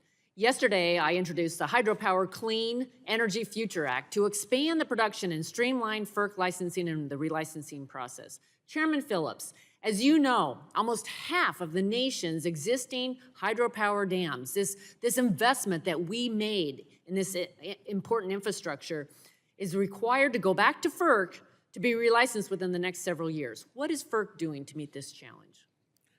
We are very aware that there is, some people call an avalanche, some people call it a cliff of coming license renewals, regarding hydro. It is critically important, I believe, our hydro fleet within the country. I applaud you for the efforts that you're taking to introduce the legislation. FERC has made a priority to streamline our processes regarding hydro. We have a pilot project where we're looking to approve hydro facilities within 2 years. These are the types of steps that we're taking. So this is the largest renewable in America, is water power. It's in every state. We could double hydroelectricity without building a new dam. Only 3% of the dams actually produce electricity. So as a follow-up to the chairman and all the commissioners, do you agree that the United States has tremendous opportunity to expand hydropower production? And will you work with me on my legislation? Yes, absolutely. FERC provides technical assistance. When asked, I would love an opportunity for our staff to work with your staff to make sure that we have a workable solution to really empower this great resource, which is hydropower in the country. Thank you. You know, part of the it's really important that in this legislation, it gives FERC the tools to hold other agencies accountable to FERC's permitting schedule. And that's where I really could use all of your help, if you agree with the goal. So maybe I'll move on down the line. So the goal of improving hydro permitting, yeah, Yes. of course I agree with that. Yes, okay, So thank to the you. extent you need help, I'm around. Thank you. Absolutely. Thank you. I think one of the reasons it takes so long to get relicensing, we get criticized a lot and are asked, how come it takes so long to get a dam relicensed, is that FERC's been given so many duties that are not really related to our primary function as an economic regulator, that when we relicense a dam, it takes forever because there's so many other boxes we have to check that have really nothing to do with economic regulation. We even have to determine whether relicensing affects recreational opportunities. And I said in the Senate committee, we're not the Parks and Rec Department, shouldn't be. But that's why if you really want to do something about the length it takes us to relicense these dams, it'd be nice to just take away a lot of the jurisdiction that we have on these non-economic duties and give it to another agency. 'Cause that's why it takes so long. Yes, well, I thank you all, and thank you, Mr. Chairman. I yield back. I've got one in my district. It's taken more than a decade. I'll now go to Mr. Peters from California, 5 minutes. Thank you, Mr. Chairman. I think there's a lot of bipartisan opportunity in that issue as well. A modern, interconnected, and reliable electric grid is essential to our energy and national security, and despite this shared reality, the current grid is vulnerable and outdated. Congress, the federal government, including FERC, have to act to strengthen the reliability of our grid while maintaining affordability for consumers, and it's not a partisan issue because everybody needs access to power, and transmission is essential for every energy source, whether it's coal, nuclear, hydropower, natural gas, solar, or wind. And I want to look to the great state of Texas, home to significant energy innovation and leadership, as a perfect example. 2005, the Texas legislature, including my friend Mr. Vesey at that time, passed legislation to set up competitive renewable energy zones, and they built transmission lines to deliver cheap power to consumers. This plan led to 3,600 miles of new high-voltage transmission lines, which isn't a lot, but it was 23% of all high-voltage lines added in the United States between 2008 and 2020. And while these lines largely focused on expanding vast wind resources in Texas, the transmission also boosted another sector, the booming oil and gas industry in the Permian Basin. During the shale boom in the 2010s, oil and gas companies used hydraulic fracturing and horizontal drilling to access vast oil and gas resources. The increased electric transmission capacity helped cheaply power oil and gas infrastructure in rapidly growing towns. Transmission is not partisan or technology specific. So, Mr. Chairman, I'd love to work with you and Ranking Member DeGette and all my colleagues to find bipartisan compromise on transmission policy, because every day we wait, Americans will be vulnerable to blackouts and higher prices. And before I proceed to questions, I just want to address the notion of that came up before about this study. I'd like to point out that we have a lot of information about this already, and I would ask unanimous consent for the admission to the record of the following documents: the February 2023 Department of Energy's Natural Transmission Needs Study, the February 2023 study from Lawrence Berkeley National Labs, the February 2023 study from Grid Strategies, the October 2022 GE and NRDC study, the May 2022 NREL interconnection seam study, and the July 2021 study from Grid Strategies. I'd like to enter all those into the record. Okay, thank you. A more connected, interconnected electric grid could cut consumer electric bills by more than $100 billion cumulatively, or $300 per household annually. More interregional transmission can also help with reliability. As Commissioner Clemens pointed out, Winter Storm Elliott caused blackouts across North Carolina and Tennessee, which could have been avoided if available power in the Midwest was diverted to the region. Commissioner Clemens, in your written testimony, you mentioned the benefits of major regional transmission lines. Can you please elaborate on how more regional lines can help reduce costs for consumers and provide reliability benefits? Understand that we're not all experts like you are. Thank you, Congressman. A robust regional transmission system brings a myriad of benefits. It can reduce congestion and therefore reduce prices. It increases resiliency in the face of extreme weather. It can transport zero marginal fuel cost resources from distant locations to customers where they need them. It increases the ability to do reserve sharing. The list goes on. And every transmission line has some component of a reliability benefit, some component of an economic benefit. So it's hard to parse them out. FERC has put forward a proposal to improve upon over a decade-old planning proposal related to regional transmission planning and cost allocation. That will get at the issue. That will start to solve the problem, and I think it's imperative upon this commission to move forward with finalizing that rule. I was happy to work on and introduce the Power On Act, which became the backstop authority that Senator Manchin put into the infrastructure bill, the bipartisan infrastructure bill. This year, I'm working with Senator Hickenlooper on a bill to establish minimum levels of power capabilities, the Big Wires Act between regions. Can you comment on how a minimum transfer requirement could help with grid reliability? Absolutely, I'd be happy to, and I think that the Big Wires proposal you put forward is a good idea related to providing a clear minimum threshold for regions to understand how much they should be able to share between each other, because that's the place where, despite the fact that I think there's broad support across the industry and stakeholder groups for more interregional transfer capability, the question is, how do we get it done? You need to force regions to be able to work together. We hope they will on their own.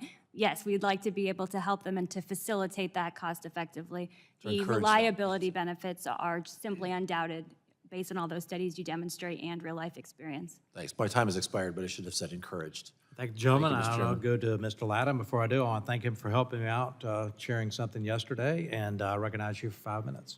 Anytime for my friend. Thank you, Mr. Chairman, and thanks to the commissioners for being with us today. Commissioner Danley, I've been concerned with high-profile attacks on our electric substations throughout the country and the possible consequences if these attacks cease being random occurrences and become a coordinated effort. Last year, FERC commissioned the North American Electric Reliability Commission, NERC, to study physical threats to the bulk power system. Would you highlight the findings of the report? So it was NERC has written a lot on and talked a lot about the dangers to the bulk electric system, both from cyber attacks and from a physical security standpoint. The bottom line is, without getting into all the details, this is a distributed system, and it is vulnerable to any number of asymmetric attacks of various types. So pretty much, are you just saying that we're vulnerable, but didn't really give us any specifications what we should be doing in the meantime, or how we can protect ourselves? There are any number of means by which you can physically harden the infrastructure. The problem with that is, at a certain point, people have to pay for it. And so this is typically most of the vulnerability is in the distribution system, which is not the bulk electric system, that's the state jurisdictional distribution system. That is run in our system by the division of jurisdiction by the states and the state PUCs, who would offer cost recovery to the utilities that would put the physical security in place. So I guess on two questions, what can FERC do to help the local communities out there if something would occur, like more of a mass attack instead of individual attacks? Is there anything that FERC can be doing to help our local communities? Well, FERC already has an Office of Energy Infrastructure Security, which is extremely active in engaging with utilities and local jurisdictions in talking about best practices, conducting audits, trying to figure out ways that they can enhance the security of their facilities. They're really very good at it. And there's, of course, FERC's bully pulpit being able to talk about the issue and convene discussions, which we've done over the last few years. And here's the wild card question. What can Congress do to help either FERC or the local communities if something like this would occur? Well, I would caution Congress in trying to make FERC the locus for anything having to do with physical security, because we are so distant and removed from the physical assets that are in question. That's really more a local government and state PUC issue, I think, properly. But to the degree to which you want to cooperate with the states, I think you ought to. They're probably the ones that have a better view as exactly what they need. Okay, thank you. Well, I'm working on legislation right now, and so I think as we work on the legislation, I'd like to work with you and FERC on that. If I could turn to Commissioner Christie, in addition to the grid security, as the co-chair of the Grid Innovation Caucus, I'm going to advocate for the development and deployment of new innovative technologies within the bulk power system. How is FERC working to ensure the reliability of the bulk power system as new technologies are deployed onto the grid? Well, if you're referencing grid-enhancing technologies, the GETs that Commissioner Clements was asked about earlier, some of these technologies work really well, and when they're deployed, they absolutely provide a lot of benefit. Some work not so well or don't work so well in certain places and work well in others. It's all very fact-specific. FERC can encourage the use, in fact, we did an order not too long ago encouraging the use of what are called dynamic line ratings, DLR, or adjusted ambient ratings. So FERC's role is, and also we put out the reliability standards through NERC, which is essentially transmission line standards. So FERC's role is to ensure the reliability standards that apply to all the bulk power system, particularly transmission, and also to encourage the use of these technologies as they develop and are deployed to ensure that they're being developed and deployed in the most cost-effective way. I hope that answers your question. Thank you. Well, back to Commissioner Danley real quickly in my last 40 seconds. You know, back in 2008, Republicans came out with an all-above energy strategy, so we wanted to have, you know, everything from nuclear and clean coal and natural gas and hydro and then all of the other clean energy systems out there. But can we rely on just an intermittent system out there that some people sometimes advocate? What would happen if we would have the intermittent go down? Do we have to have that backup baseload capacity? There is no way, and it certainly has never been tested, to have a large-scale electric interconnection run entirely on intermittence. The spinning mass that has been the basis for our generation fleet for ages is what allows us to ride through the voltage disturbances that are inevitable in a dynamic system like this. And even if you have grid-forming inverters, the likelihood that they would have that level of resilience, given the fact that intermittents can turn on and off at a moment's notice, is very unlikely. There has to be some amount of backup, which is why counterintuitively, the greater the penetration of intermittents in a region, the more natural gas transmission capacity you need, because when all of the intermittents do turn off, you have to have the entire fleet backed up with that quantity of capacity in natural gas typically. Well, thank you very much, Mr. Chairman. My time has expired, and I yield back. I thank the gentleman, and now as an honorary Texan, it's my pleasure to recognize gentlelady from the Lone Star State, Ms. Fletcher, for 5 minutes. Thank you so much, Mr. Chairman, and thanks to Ranking Member DeGette for organizing this hearing. And thank you, Chairman Phillips and Commissioners Danley, Christie, and Clements for taking the time to testify before us today. I also appreciated Representative Peters' comments about innovation in my home state of Texas, where we really have been and continue to be at the forefront of all kinds of energy, both traditional and renewable. But we have also experienced the very worst of the failures that we're talking about here today. And so the work that you do is incredibly important to us. And it's really important that we're talking about these issues here today. So I do want to talk a little bit about an issue that we haven't covered as much in detail today, but I think it's really important, especially because it relates to a lot of the work that we are doing in my hometown of Houston. We are very focused on capitalizing on the great investments that were made in the last Congress and the Infrastructure Investment and Jobs Act, the Inflation Reduction Act in particular, and the emerging technologies that we think can help us address our current challenges and really power our future while also addressing the climate challenge and reducing emissions. So what we are seeing in Houston is an increased demand in the market for hydrogen. It's something we've been very actively working on. Currently, there are about 1,600 miles of hydrogen pipelines, and they're generally concentrated along the Gulf Coast, as I'm sure that you know. And nearly all hydrogen shipment occurs in dedicated hydrogen infrastructure because of its chemical nature. So if we want to see the hydrogen programs that are included in the IIJA and the IRA succeed, we're really going to need to build out the necessary infrastructure to move hydrogen at scale. And so I really want to focus my questions to y'all on these issues because I think there's some open questions right now. Currently, the regulation for siting, commercial service, security and safety of hydrogen infrastructure is divided between various federal agencies, including FERC, and the Surface Transportation Board, Transportation Security Administration, Department of Transportation. This large collection of jurisdictional oversight and the ambiguity associated with it has, I think, led to a lot of regulatory uncertainty in this space. And I think that that has the potential to hinder a lot of the projects that we are very interested in seeing move forward. So clear siting authority for unmixed hydrogen really is needed to provide the clear pathway for potential projects that the folks who are developing it really need to see. So I want to ask each of you this question, whether in your opinion FERC is the best situated agency to play a lead role for siting interstate hydrogen infrastructure projects, similar to its responsibilities for natural gas and petroleum pipelines. And I'd like to start with you, Chairman Phillips. Thank you for the question.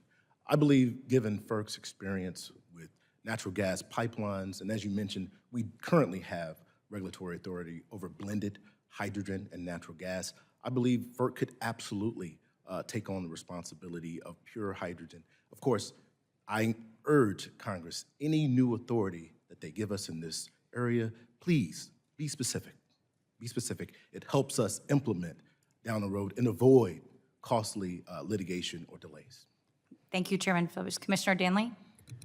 I'm not certain that we actually have jurisdiction under either the ICA or the NGA, so it would probably require an enactment to make that clear. But I generally would advise that you not subject nascent industries, especially those that you actually wish to promote, to the full panoply of federal regulation immediately. So even if we are the best, I'm not sure it should be regulated at all immediately at the federal level. You're not sure that hydrogen pipelines should be regulated at all at the federal level? No. But I should say that by FERC at the federal level, because the entire panoply of regulations that attend FERC jurisdiction are quite onerous, and these are typically borne by well-established companies that have been operating for the better part of a century. I just am always cautious when people talk about giving additional jurisdiction to FERC. I always suggest they slow down and think through the consequences, because it can be difficult operating under a FERC paradigm. Well, I'm going to run out of time, so I'm going to move on to the other commissioners, but I may have some questions to follow up with you on the record after this Please. hearing. Commissioner Clemens? Thank you. I would agree with Commissioner Danley that we would need clarification as to this responsibility and support the chairman's perspective on both the need for specificity and also the need for the staff to support something like that. Contrary to Commissioner Danley, I've had stakeholders coming into me and saying, can you let us know how you're going to do this? Can you please talk about this? So I do think there's a desire for some sort of regulatory certainty at the federal level. Thank you. And Commissioner Christie?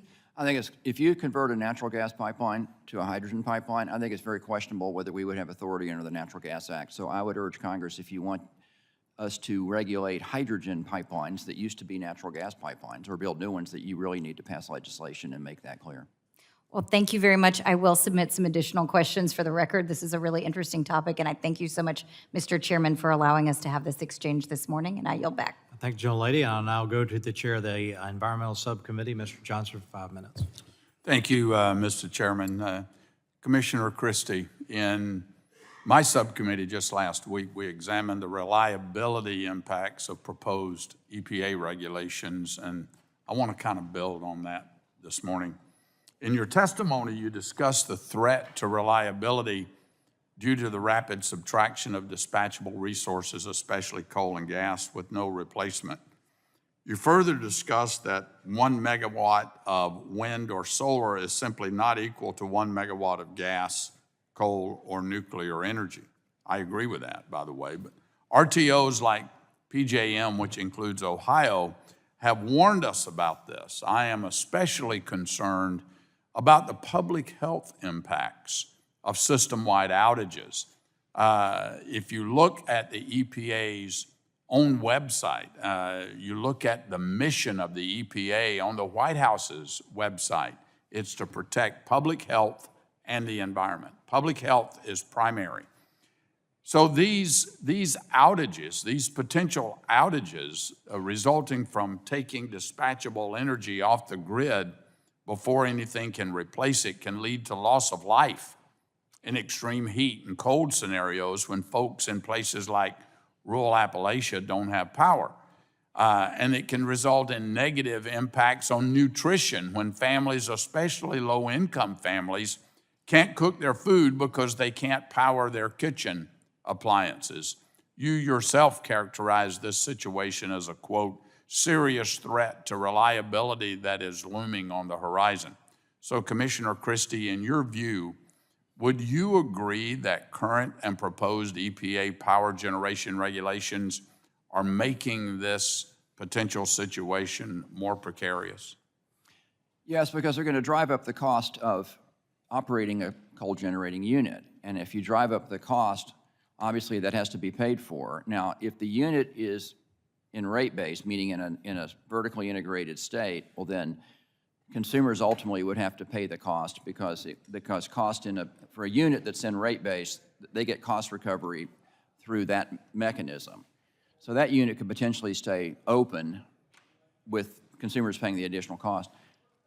If the unit is in one of our RTO markets and they're already at a point where they're not recovering their capital costs or their operating costs due to the market, then you add additional costs. It just makes them even less financially viable. So they'll close even sooner. Okay. And would you agree, to avoid catastrophe, we need to work to preserve more of our reliable, dispatchable coal and gas-fired power?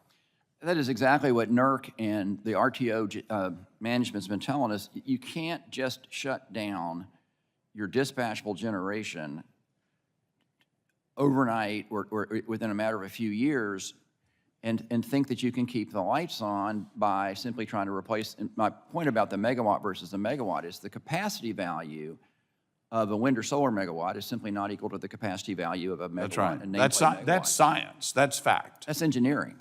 And it is engineering, and you can't keep the grid running with you don't get a one-for-one replacement. So That's right. The numbers don't add up.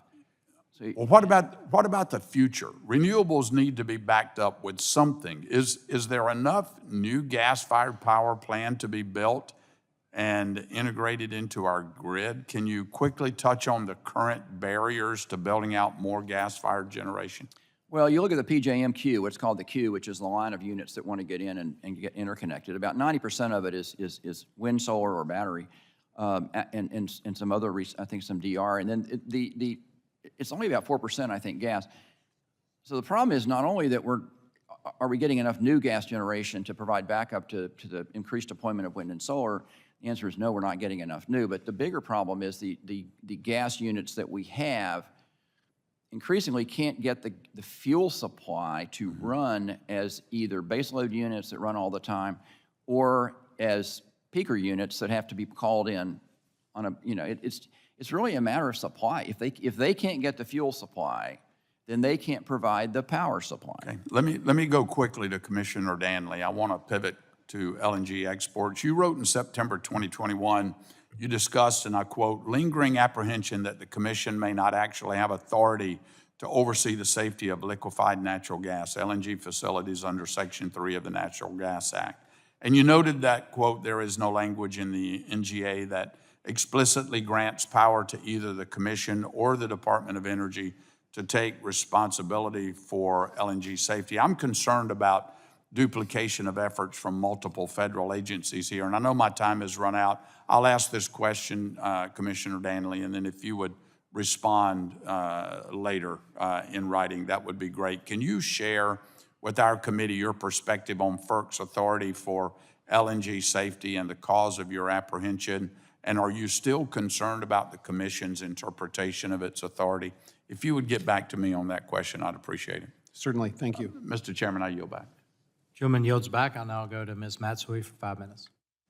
Thank you very much, Mr. Chairman. And first of all, I want to start by thanking all of you for your work on transmission planning, cost allocation, and interconnection queues. And I want to encourage you to make the most of the authorities Congress has given you to take further administrative action.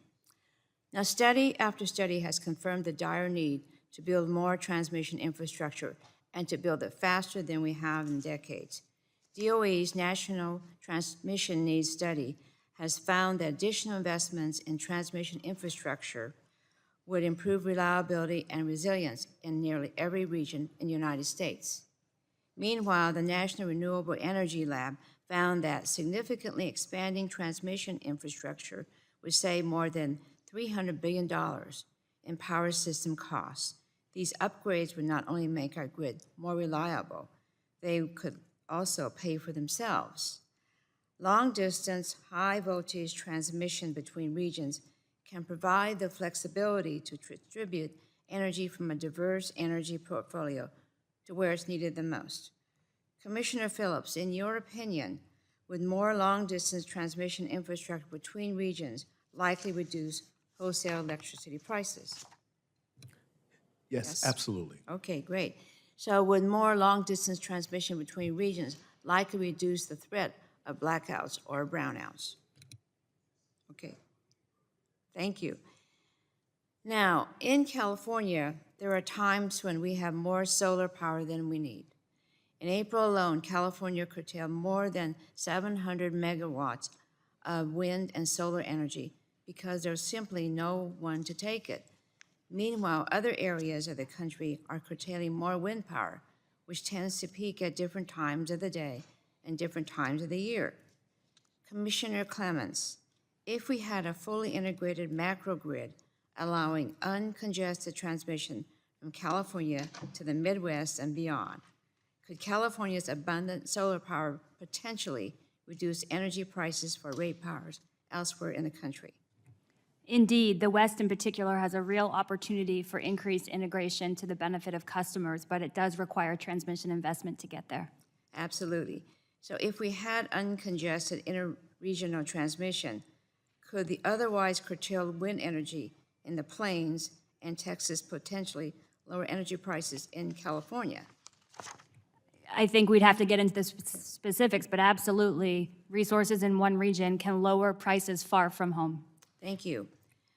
In my district, the Sacramento Municipal Utility District, or as we call it, SMUD, plans to be zero carbon by 2030, making SMUD one of the first utilities in the country to achieve this benchmark. At the same time, SMUD's electricity rates are some of the cheapest in California, and SMUD has among the highest consumer satisfaction ratings of any Western utility. Commissioner Clemens, your mandate is affordability and reliability, and achieving those goals. FERC is resource neutral, correct? Correct. Now, as part of SMUD's 2030 zero carbon plan, SMUD plans to retire 2 gas-fired power plants over the next few years, replacing that capacity with renewables and battery storage. Generally speaking, from a cost and reliability perspective, why are we seeing so many fossil fuel retirements across the country right now? That requires a longer answer, Congresswoman. I think it's important to ground this conversation in the facts. Today, in the US, 82% of our electricity supply is dispatchable, is what's known as dispatchable. Right. Is that going to change over time? Yes, absolutely. But if basic supply and demand economics tell us anything, a good amount of thermal generation will stay online and be important in the reliability mix over time. So when we're talking about the risk, and when NERC or any grid operator, including CAISO, stands up and says we should be concerned, it's FERC's job to take notice and to take that seriously. But let's talk specifically about what we need. Are we talking about resource adequacy? In that case, the answer is to get more steel in the ground. Are we talking about energy adequacy? In that case, the answer is how do we build up resilience against extreme weather events that the system wasn't designed to endure? Are we talking about reliability services? Then let's talk about what services the grid isn't getting that it needs, and let's move market rules quickly so that those resources we need online, whether they're new or those to stay online, can get the signals they need to act. And so to me, we have a lot of tools in the toolbox to address these reliability issues in the planning timeframe. It's a long ball game, right? We're only in the 3rd or 4th inning. We don't know what's coming, and we will have some needs to prioritize higher cost reliability things up front, but over time, the market contracts we have can provide this reliable transformation. Okay, well, thank you very much. I ran out of time, rather. Thank you. I yield back. Gentlelady yields back. I now recognize myself for 5 minutes. I want to thank the commissioners for joining us today in the hearing during a crucial time as we see electricity prices continuing to rise. I'll speak for Indiana's 8th congressional district. On average, Indiana residents spend about $189 per month on electricity. That's 12% higher than the national average electric bill. I'm a strong supporter of an all-above energy approach. In order to get reliable and affordable electricity to ratepayers, we must be sure that energy projects of all kinds are able to develop without unnecessary delays or uncertainty. This commission routinely discusses the reliability of the electric grid, its consequence to Americans, and FERC's role in reliably administering it. Yet recently, FERC pipeline certificate matters have experienced unusual delays. Unfortunately, one such example of the commission failing to act in a timely manner relates to a project close to my home, a pipeline that would deliver natural gas to a southern Indiana power plant from Kentucky. This project could deliver reliable and cost-effective electricity to Hoosiers in my district and throughout the state. Commissioner Christie, how does the commission reconcile these recent delays in certificate proceedings with the commission's critical obligation to providing for a reliable power grid for the nation? Well, I don't want to talk about a pending proceeding, but we have to get certificates approved, but we have to get them approved in a way that they're going to be legally sound and address the issues that opponents of pipelines bring up. And one thing that's going on, I've mentioned it, there is a national legal campaign, very well funded, against every single natural gas pipeline or even facility, even from down to the compressor station. And so it's driven up the cost of even processing and investing in these facilities. And yet we know that as gas becomes a much bigger portion of the resource mix, and is absolutely essential as you deploy more wind and solar, you're going to have gas backup. But they have to have supply, and that takes transportation. You have to transport the fuel to the generating units, and that's going to take natural gas pipelines. There's no way around it. And so FERC's job is we have to, when the evidence shows that a line is needed, and of course, obviously, we go through the Natural Gas Act and determine whether the evidence shows it, then we have to put orders out quickly. We have to put orders, I say quickly, I mean within the time limits of the statute, and orders that hopefully address the issues that are raised, because if we don't address them, they're going to be addressed in the court anyway, because everyone's going to be appealed. For example, in a recent FERC proceeding, the commission failed to issue a rehearing order in a case where rehearing had been pending since November of 2022, CP 21467-001. The record in that case has been transferred to the DC Circuit without a rehearing order, which is not the commission's standard practice. The commission's actions in this case presumably increased the likelihood of an appeal for a project that the commission held to be in the public interest last October. I guess, Commissioner Danley, how can project sponsors of critical energy infrastructure projects required for reliable and resiliency of the electric grid rely on the commission's process if the commission itself fails to provide the requisite regulatory certainty? They can't. And in fact, we've seen the effects of the regulatory uncertainty that FERC has created, in part with the issuance of the now draft certificate policy statements, and in the changing standards that we've applied, and in the intentional slow walking for a couple of years of many of those projects with unnecessary EISs, that is, the longer NEPA reviews. The result is that last year saw the least number of the least quantity of additional transfer capacity added to the interstate gas system since the 90s. And we've seen a chilling of investment because the companies are unable to rationally allocate capital and cannot assess the right risk premium given that regulatory uncertainty. Yeah, I mean, I'm just going to give my opinion. This is purposeful in order to increase the likelihood of lawsuits against these projects and delay them for years, if not decades. So I guess another question for you maybe is, does FERC have the authority to require pipelines to mitigate downstream or upstream greenhouse gas emissions? No, not under the NGA. Okay. Does FERC have the authority and capability to determine whether the emissions from a specific project are significant? We don't have a metric by which to do so that would survive the requirements of reasoned decision-making, so it would fail on that basis. Great. Thank you. I yield back. Now I recognize Mr. Tonko for his line of questioning. Thank you, Mr. Chair. And to the Chair and Commissioners of FERC, thank you for your presence here today and for the service that you provide. Chair Phillips, FERC is consistently rated one of the top places to work in the federal government, but we know it can be difficult to recruit and retain the technical experts needed to make the Commission function effectively and have it at its top of its game. Can you discuss what pay scale and direct hiring authority changes Congress could consider to ensure FERC has the economic, environmental, engineering, legal personnel necessary to complete timely reviews? Thank you for the question. First of all, I want to just say some nice things about our staff. I think we have an outstanding staff. I continue to be impressed with their dedication. What we've done, we are hiring. Everybody watching this right now, FERC is hiring. If you want to serve the public, please apply here, and I mean that in a very sincere way.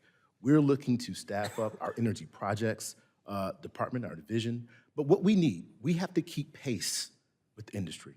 We have to compete with them for these very technical engineers, lawyers, professionals, up and down the line.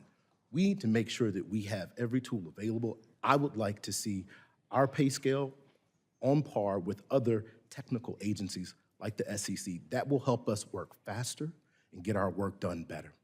Thank you. I also want to express my appreciation for the Commission's focus on transmission policy in recent years. As we continue to discuss potential threats to reliability, it is critical that members of Congress recognize the important role that transmission infrastructure plays in making our grid that more resilient. I want to strongly encourage the Commission to move forward with its open transmission proceedings as quickly as possible. There is no reason to wait. We know our electricity system is changing, and making certain that grid operators are doing effective long-term regional and interregional planning is foundational to maintaining an affordable and a reliable grid. So, Chair Phillips, how does the regional planning proceeding require grid operators to take a longer view of their transmission needs? And will those plans have reliability in mind? Absolutely. Right now, the way transmission planning works, it's very siloed. It's siloed when you talk about economic benefits. It's siloed when you talk about reliability benefits. What we're proposing to do in our regional planning over is to have a longer view, to look at the reality on the ground so that we can plan for what we know is a changing resource mix. This is critically important. Thank you. And Commissioner Clements, I want to get your thoughts on this. What is the role for better long-term transmission planning and maintaining grid reliability? Thank you, Congressman. I think about it as reality-based planning. All infrastructure is hard to build, as we've been talking about, all types. And so if what we need to do is ensure that we have a reliable grid and an affordable grid over time so that costs are spread out over time, and in 20 years, you don't have customers in every state left holding the bag. What you need to do is look forward, take all the inputs that we have, and plan for various scenarios. In the face of uncertainty, what are the trends we're seeing? What are the set of no regrets or low regrets regional transmission planning lines that will help to ensure reliability out 10, 15, 20 years and beyond? And so I think it's a really important effort, and it's a pretty practical requirement as well. Great. And Commissioner Clements, I heard the earlier discussion you had with Ranking Member DeGette about the importance of grid-enhancing technologies. We know even if major transmission reforms are put into place, it will still be challenging to plan, site, permit, and build new infrastructure. I strongly believe we must maximize the efficiency of our existing infrastructure. So, Commissioner, what do you see as the role for grid-enhancing technologies and reconductoring as part of an holistic approach to grid planning that seeks to achieve affordability, reliability, and certainly public policy requirements? Thank you. It's a really important opportunity. There has been, just like in every industry, a lot of innovation in transmission equipment. Now, as Commissioner Christie said, any given grid-enhancing technology, whether it's an advanced power flow control or a dynamic line rating, won't help the situation in every circumstance. But there are some set of circumstances where lots of these technologies can help clear up room on the grid, reduce congestion, allow for more use of the lines at times when the weather is good or not too hot, to bring on more resources. When we talk about these retiring resources, all of the grid operators say that while they're not one-for-one replacements, the ability to accelerate additions of new resources, wind and solar and other resources to the grid, is a critical component of maintaining reliability in the face of these retirements. And so if we can clear up room today in the next couple of years by using these relatively low-cost technologies, let's do that, right? Let's do that and make room for these new resources. Thank you, Commissioner. And with that, Mr. Chair, I yield back. Gentleman yields back. I now recognize Mr. Wahlberg for 5 minutes.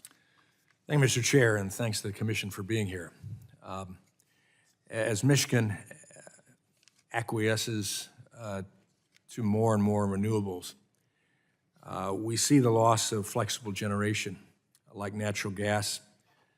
Grid operators such as MISO have acknowledged that this transition may lead to reliability concerns and the loss of essential attributes like ramping capabilities, voltage stability as well. In fact, in Michigan, like the broader MISO region, it's fast approaching the renewable penetration inflection point of 30% that a 2021 study found could result in reliability concerns as soon as 2027. That's close. We can't allow this to happen. I assume that you don't want it to happen either. We've seen the impacts and loss of life and high prices and lack of reliability that happened to the EU last winter. Even a day without power in Michigan could be devastating. Commissioner Christie, does FERC share the concern expressed by MISO that retirement of flexible generation without the necessary replacements could lead to decreased grid reliability in the next few years? Well, I'm not going to speak for FERC or my colleagues. I do. I think MISO has been very vocal about this. The CEO of MISO has been very vocal about the loss of dispatchable resources in the MISO territory is threatening reliability. That's been something MISO has been very vocal about. Very much so, and I think there's evidences to prove that they do have those major concerns justified. How is FERC driving markets to incentivize new resources with the necessary attributes to ensure hour-by-hour reliability? I think it's important to understand that FERC doesn't order generating units to be built, and FERC doesn't order generating units to be shut down. We regulate the markets that have a big effect on on how those decisions are made. In MISO and really throughout the country, it's states who decide what to build, and states can decide what to retire. FERC has a huge impact because of the way we regulate the markets, but it all interacts. And so what FERC needs to be doing in terms of regulation of the markets is to determine whether these markets are serving reliability and look at the rate designs and see whether these rate designs actually are producing just and reasonable rates and have the right incentives in them. So that's really our job, is the regulating the markets. But I want to emphasize, states decide what units get built, states decide what units get shut down. And of course, when you set those rates, set some continuity there, that encourages or discourages states in some of the things they decide to do. Well, it absolutely, because we're regulating the markets, and the markets are going to send signals to units, whether they shut down or not. That's why I think that really the vertical, it's a better system when the state is doing an IRP and which is saying, we want these units to stay open, and we're going to put these units into rate base if that's what it takes to keep these units financed and keep them open. That's a much bigger debate than a few minutes. And the country is really very different. There's a lot of different areas in the country which don't do it. No one does it all the same way, and that is a huge issue, which really would take about a couple hours to go. I'm glad to hear you say that, but that is crucial. Right. The nation is big; it's different. Commissioner Danley, to what extent does interregional transmission make up for this loss of flexible generation? Interregional transmission can, on the margins, help with reliability, but I think that people have a tendency to believe it to be a panacea. If we look at the recent reliability event over this Christmas, it wasn't entirely driven by a lack of transmission capacity. In the Southeast, where I live, there were outages driven by the fact that counterparties with whom the utilities in the Southeast had contracts failed to show up and the power wasn't there. So you can have plenty of interregional transfer capacity that could even be mandated, but if you don't have the electricity that's needed, the power to actually be shifted, then you don't have any benefit from it, right? And until we deal with the resource adequacy problem, which I argue is driven primarily by poor market design, until that issue is dealt with, then the marginal benefits to be gained by the transmission that people are contemplating, especially for regional development, is really probably not worth the amount of money it's going to cost, because it will be very, very expensive. Okay, thank you. Chairman Phillips, I have a question on cybersecurity, but in 10 seconds, you can't answer it, so we'll submit it for your answer later. Thanks so much. Thank you, sir. I yield back. Gentleman yields back, and Ms. Custer is recognized for 5 minutes. Thank you so much for hosting this important hearing. I'm going to jump right into my questions. I want to start by asking about interconnection. Before a developer can connect a new electricity generating project into our transmission system, the transmission system operator must complete an interconnection study to see how the new project will impact the existing transmission system. If there's inadequate capacity on the transmission system to support the new project, then upgrades must be made to the transmission system. Compared to traditional steel transmission lines, alternative transmission technologies like advanced conductors can increase capacity on the transmission system, reduce viewshed impacts, which are important in a state like mine in New Hampshire, and improve reliability. While alternative transmission technologies may cost more upfront, there are dramatic cost savings for customers over the long term.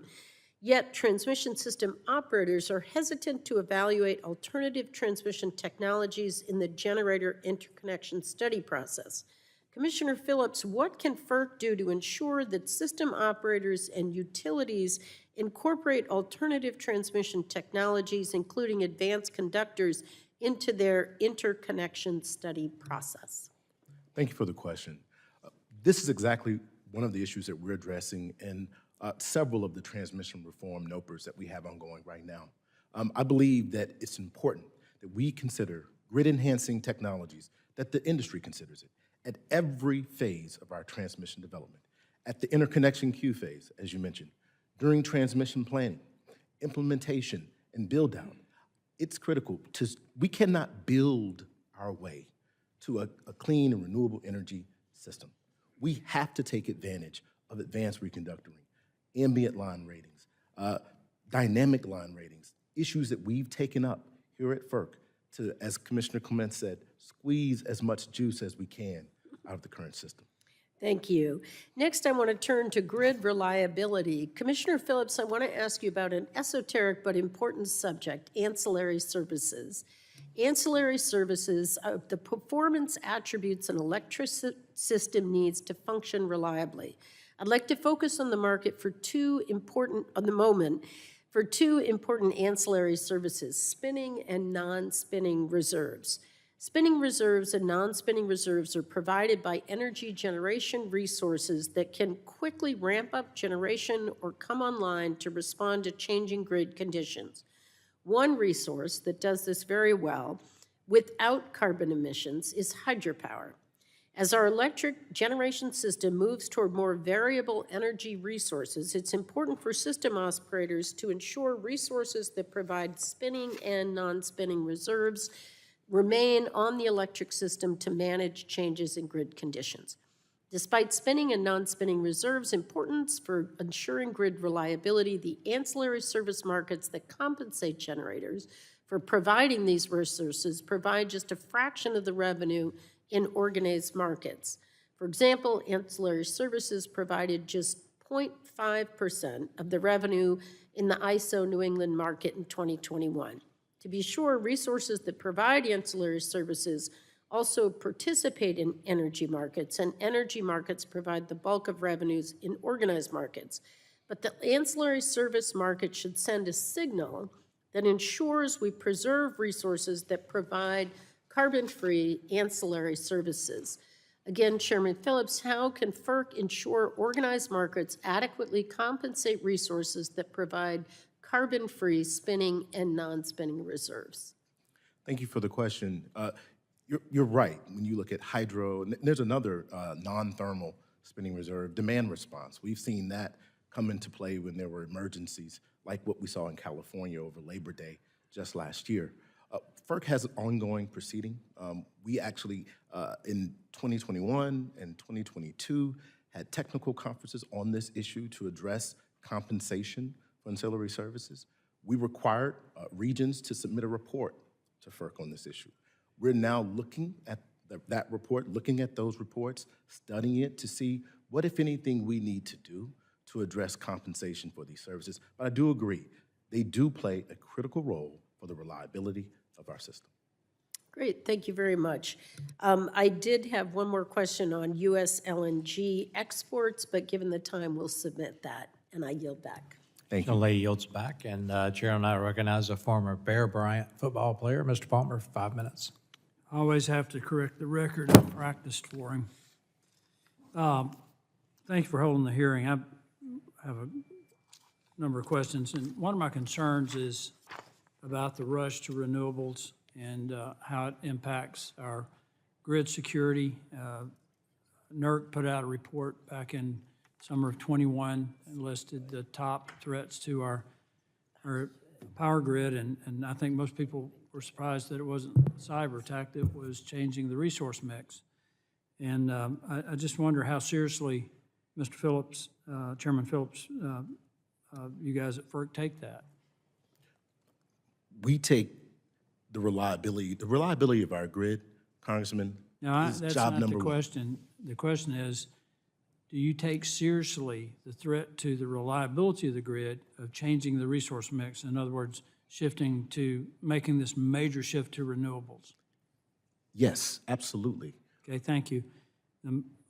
What concerns me is that when we look at what's happened in Europe and in the UK, there was an article in The Economist just a couple of weeks ago that said there's 68,000 people died, classified as excess winter deaths, because they couldn't afford to adequately heat their homes.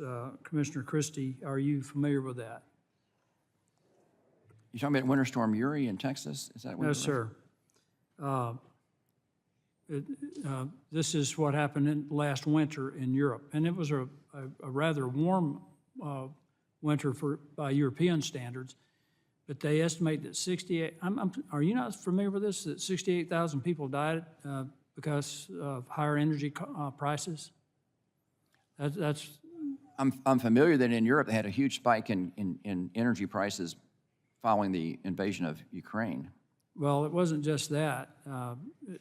In Germany, because of the massive shift to renewables, energy prices spiked up 46%. But Commissioner Danley, are you familiar with this? The threat that it creates to low-income households when energy prices spike? The specific story about the excess deaths in Europe, I didn't remember the specific number, but I know that they attributed a large number of deaths to the fact that people were unable to afford to pay for heating. And this should stand as an object lesson to anybody when we're considering market design.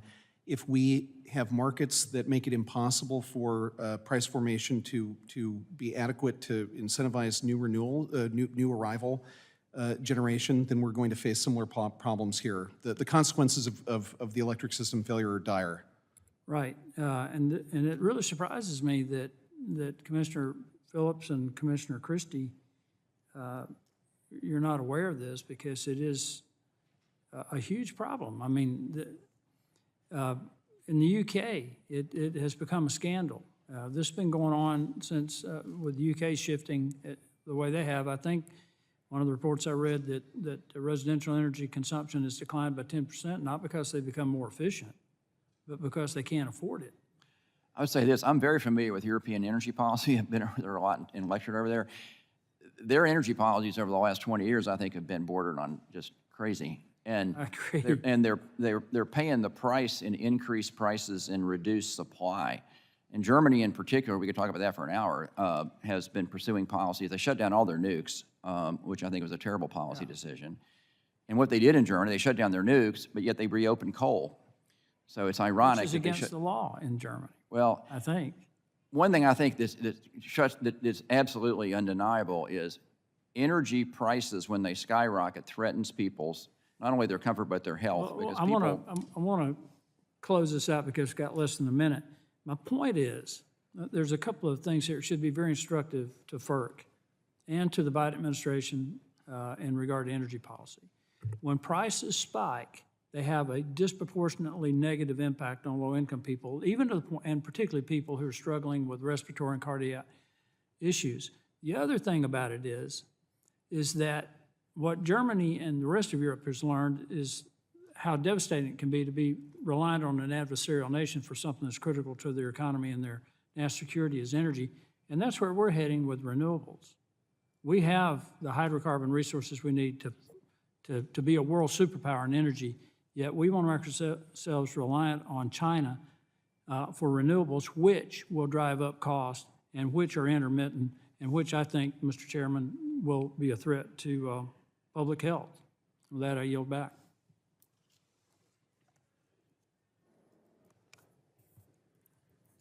Gentlemen, the time's expired, and now we go to the gentlelady from the Northwest, Ms. Schreier. 5 minutes. Thank you, Mr. Chairman. And thank you, Chairman and Commissioners, for appearing here today. I read all of your testimonies, and today, again, we've heard a lot about uneven playing fields and criticism from some of you of incentives for clean energy as being disruptive to the free market. I agree that the energy market is an uneven playing field. It has been for quite some time. Estimates are that the U.S. gives $20 billion in direct subsidies to the fossil fuel industry every year and hundreds of billions more in indirect subsidies. So fossil fuels have had an unfair advantage in the U.S. and also with FERC, where it is, my understanding, much easier to get an interstate natural gas pipeline approved than an interstate transmission line. Commissioner Clements, could you walk me through the powers that FERC has to site interstate natural gas pipelines that it lacks for interstate transmission lines? And is there any reason, in your opinion, that we should be giving more favorable treatment to natural gas lines than transmission lines? Thank you, Congresswoman. There's different legislative histories of FERC's authority when it comes to responsibility for the siting of interstate natural gas pipelines over which FERC has full authority, and the way that the Federal Power Act has divided responsibility between the federal government and the states. So on the transmission side, electric transmission, we only have authority over the planning of that and the paying for that. But then states have the ultimate authority over siting. And so on both the planning side and the permitting side, there are more regulatory hoops to jump through when it comes to electric transmission than interstate gas pipelines. I'm not suggesting either is easy. Both are hard and both are important.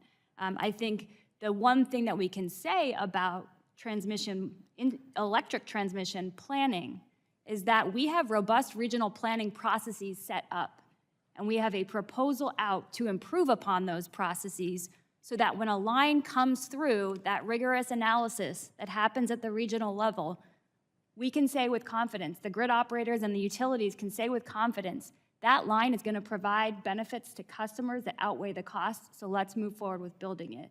That's why I think we can feel confident in these transmission lines that are coming out, despite the fact that we need to work really closely with states and with the utilities and the stakeholders at the state level who then have the ability to provide input onto the siting of electric transmission.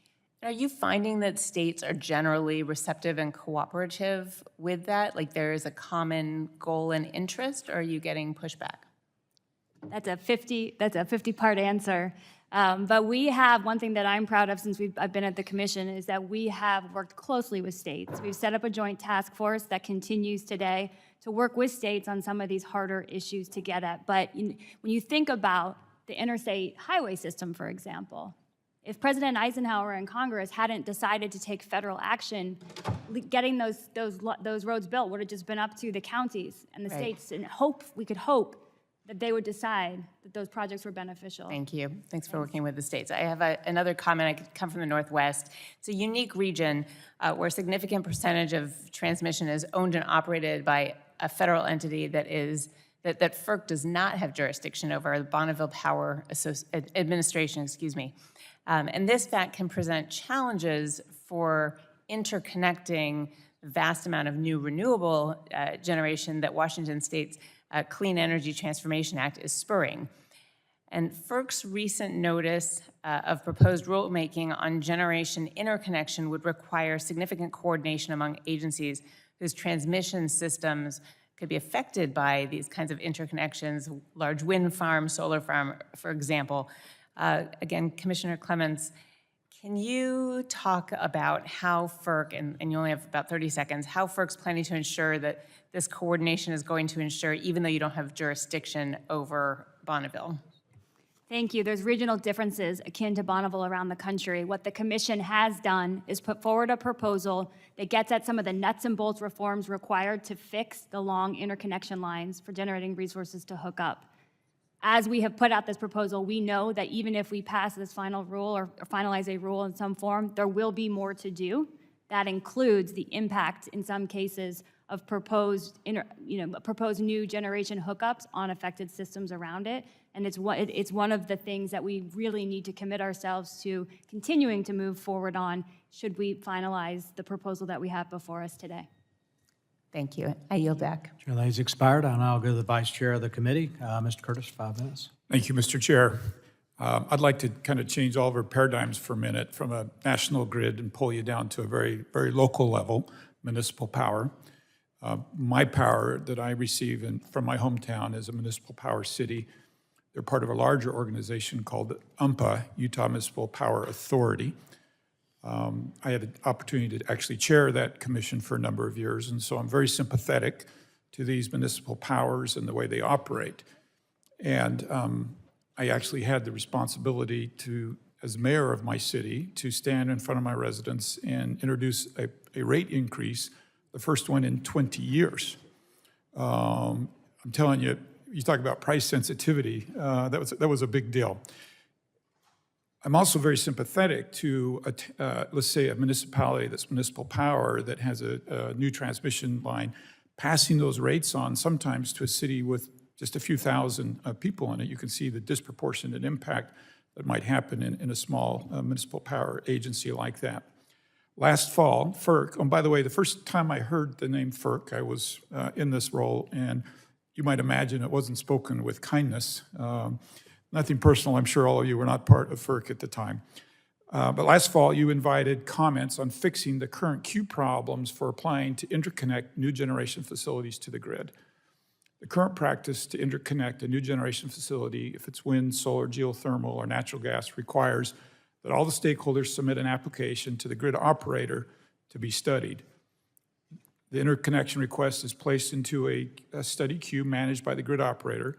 The study process is costly and painfully long in effort to weed out unfeasible projects. This backlog is clogging up the system for getting good and viable projects, generating projects out in a timely manner. Municipal utilities and cooperatives have obligations to serve. So we've talked about them, I mean, this is folks you see in the grocery store, right? And if they're not being responsible, they feel that impact quite directly.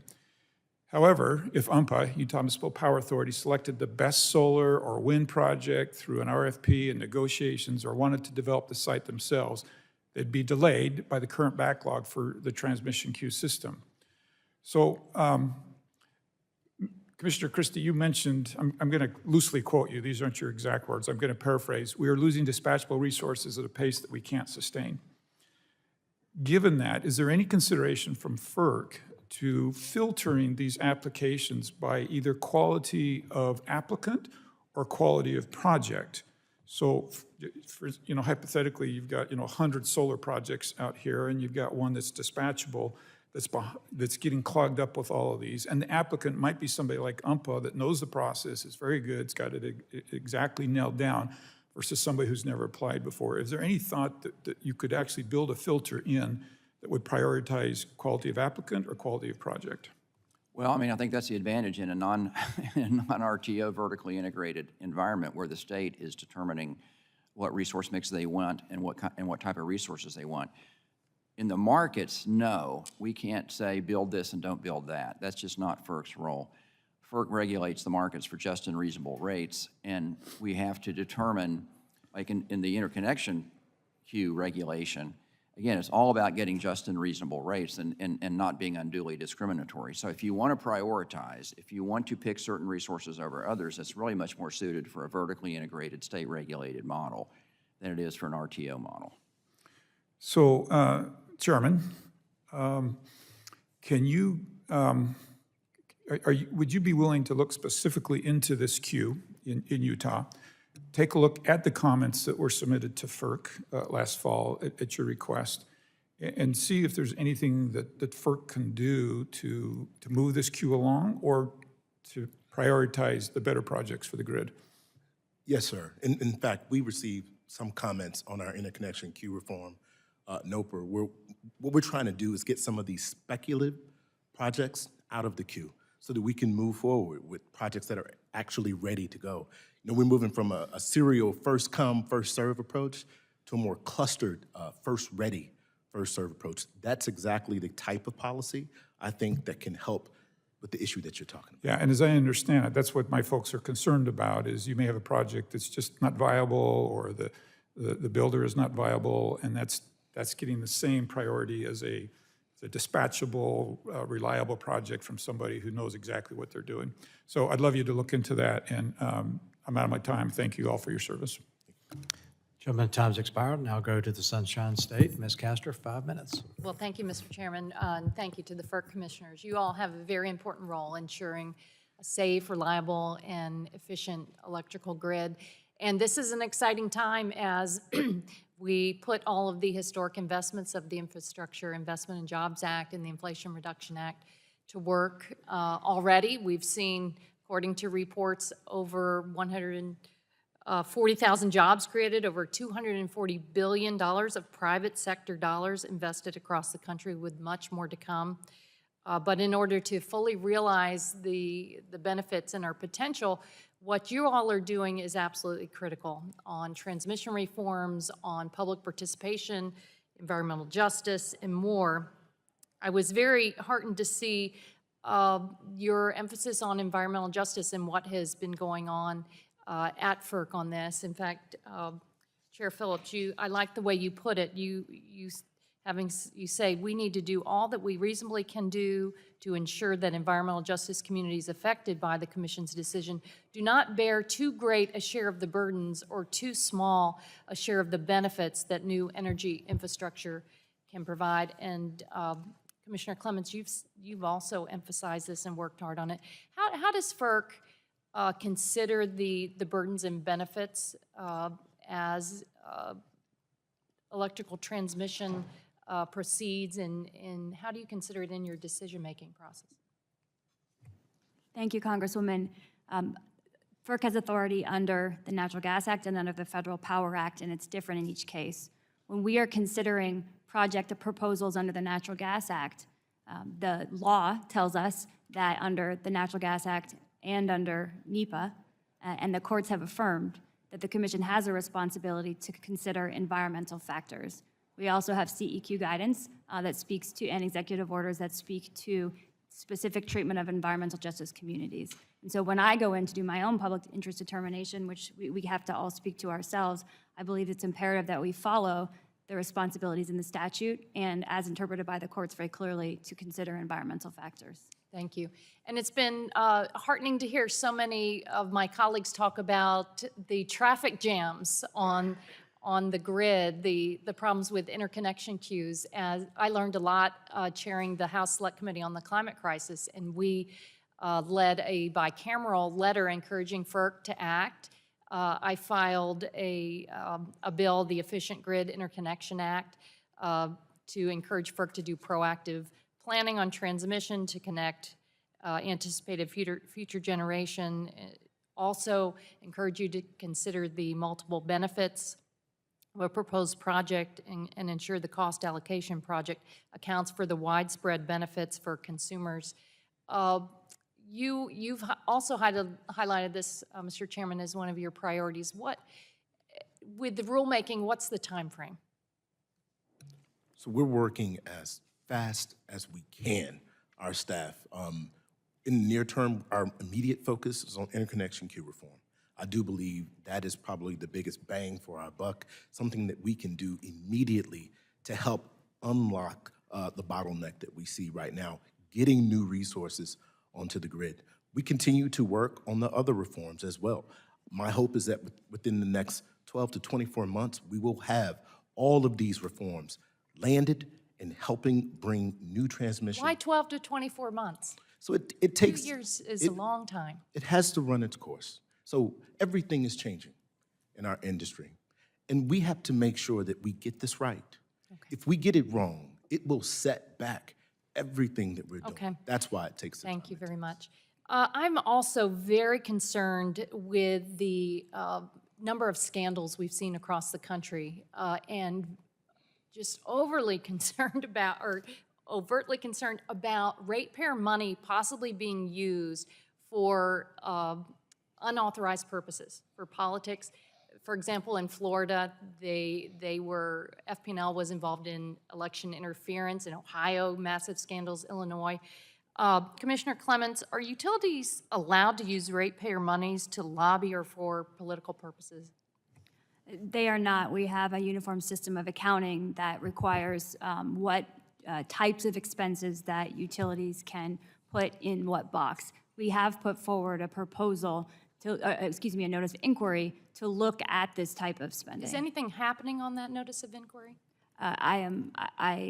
We don't speak to internal timing, but it is out there, and we have a great deal of comments on it. Because obviously the rules that are in place right now aren't working.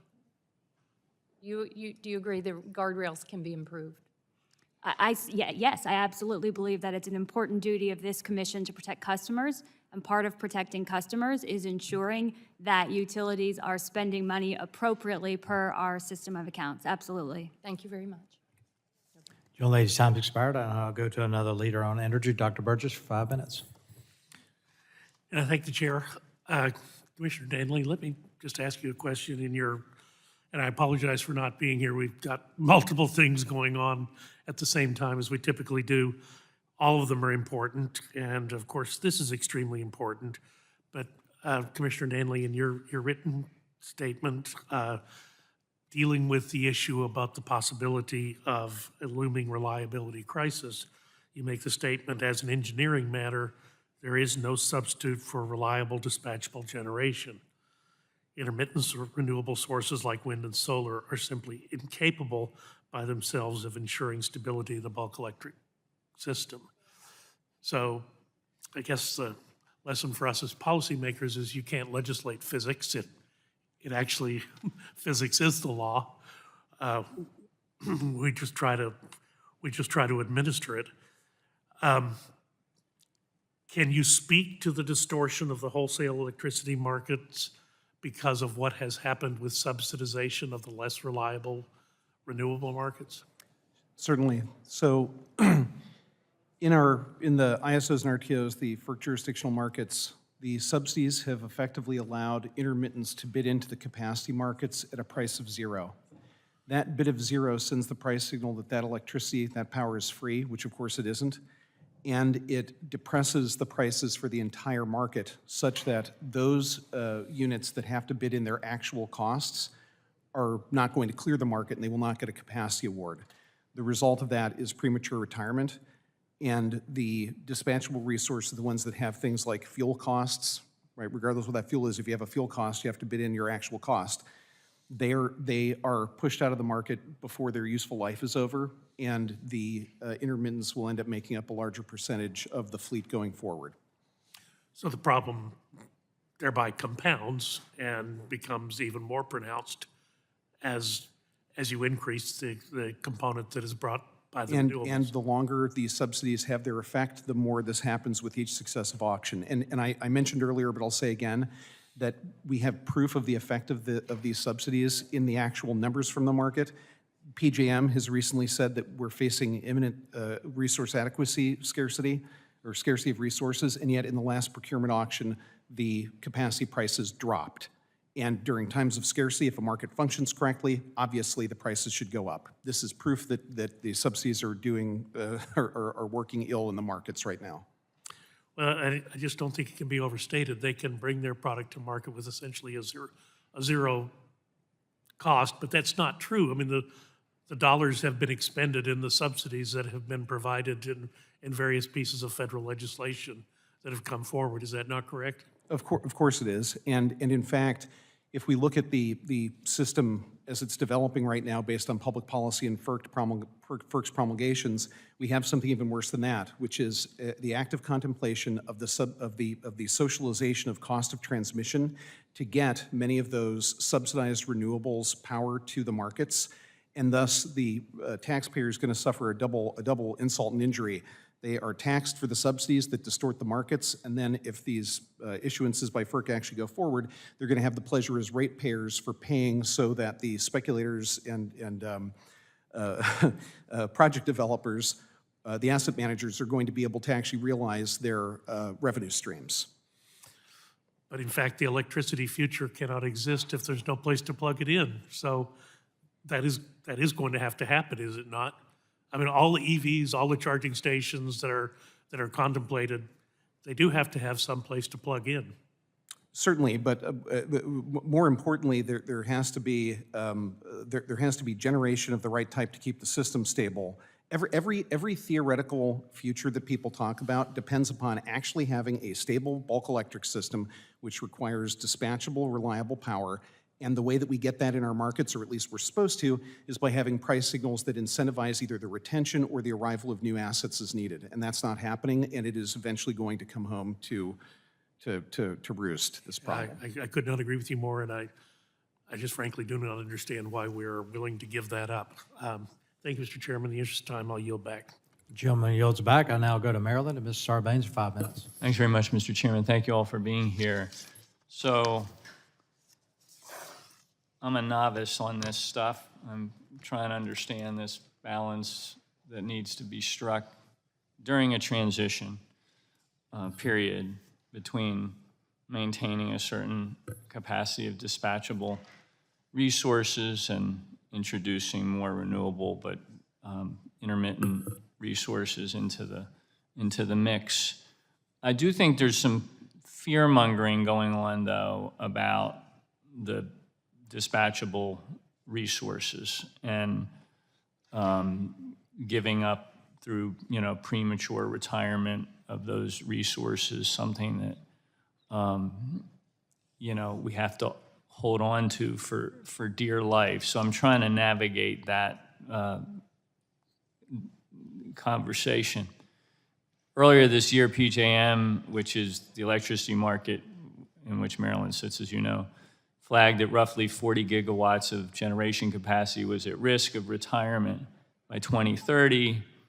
Didn't mention in all of that it currently has over 200 gigawatts of renewable generation capacity stuck in the interconnection queue. And obviously, there's a difference in logistical requirements between a gigawatt of solar or wind capacity and a gigawatt of natural gas or coal-fired capacity. But PJM, in theory, has now excess capacity that's 5 times capacity of projected retirements within the system. And again, I know it's not an easy dynamic here. It does bring us back, though, to the same question line you've been getting now for the last few minutes since I've been here, which is what's going on with the interconnection queue. And I think you said that the timeline for this proposed reform rule being out and completed and implemented is 24 months. Is that what I heard? No.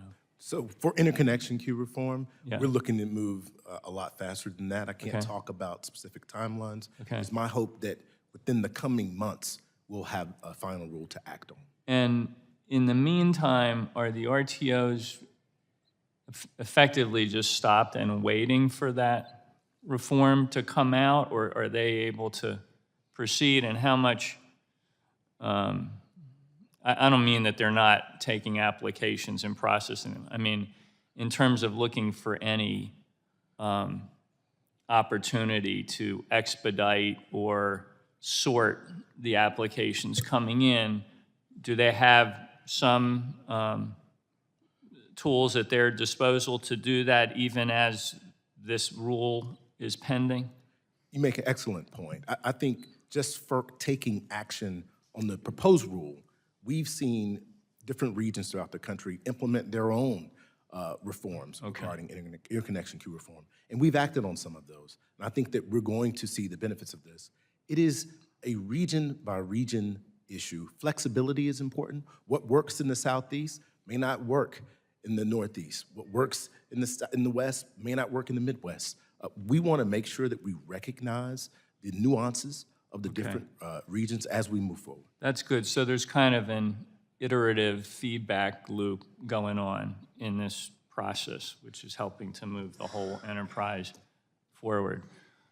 I did want to touch briefly on some issues related specifically to PJM. I know you're having a forum coming up. I want to thank you for that, on PJM's capacity markets later this week, I believe, which is obviously an important issue related to reliability.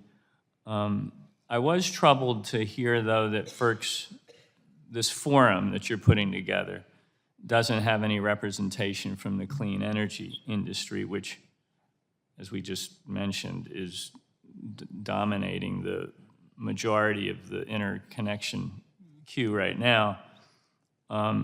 So I'd love to have you commit that any decisions that the Commission is going to make coming out of that forum will adequately consider the views of the clean energy industry within PJM's territory, if you might.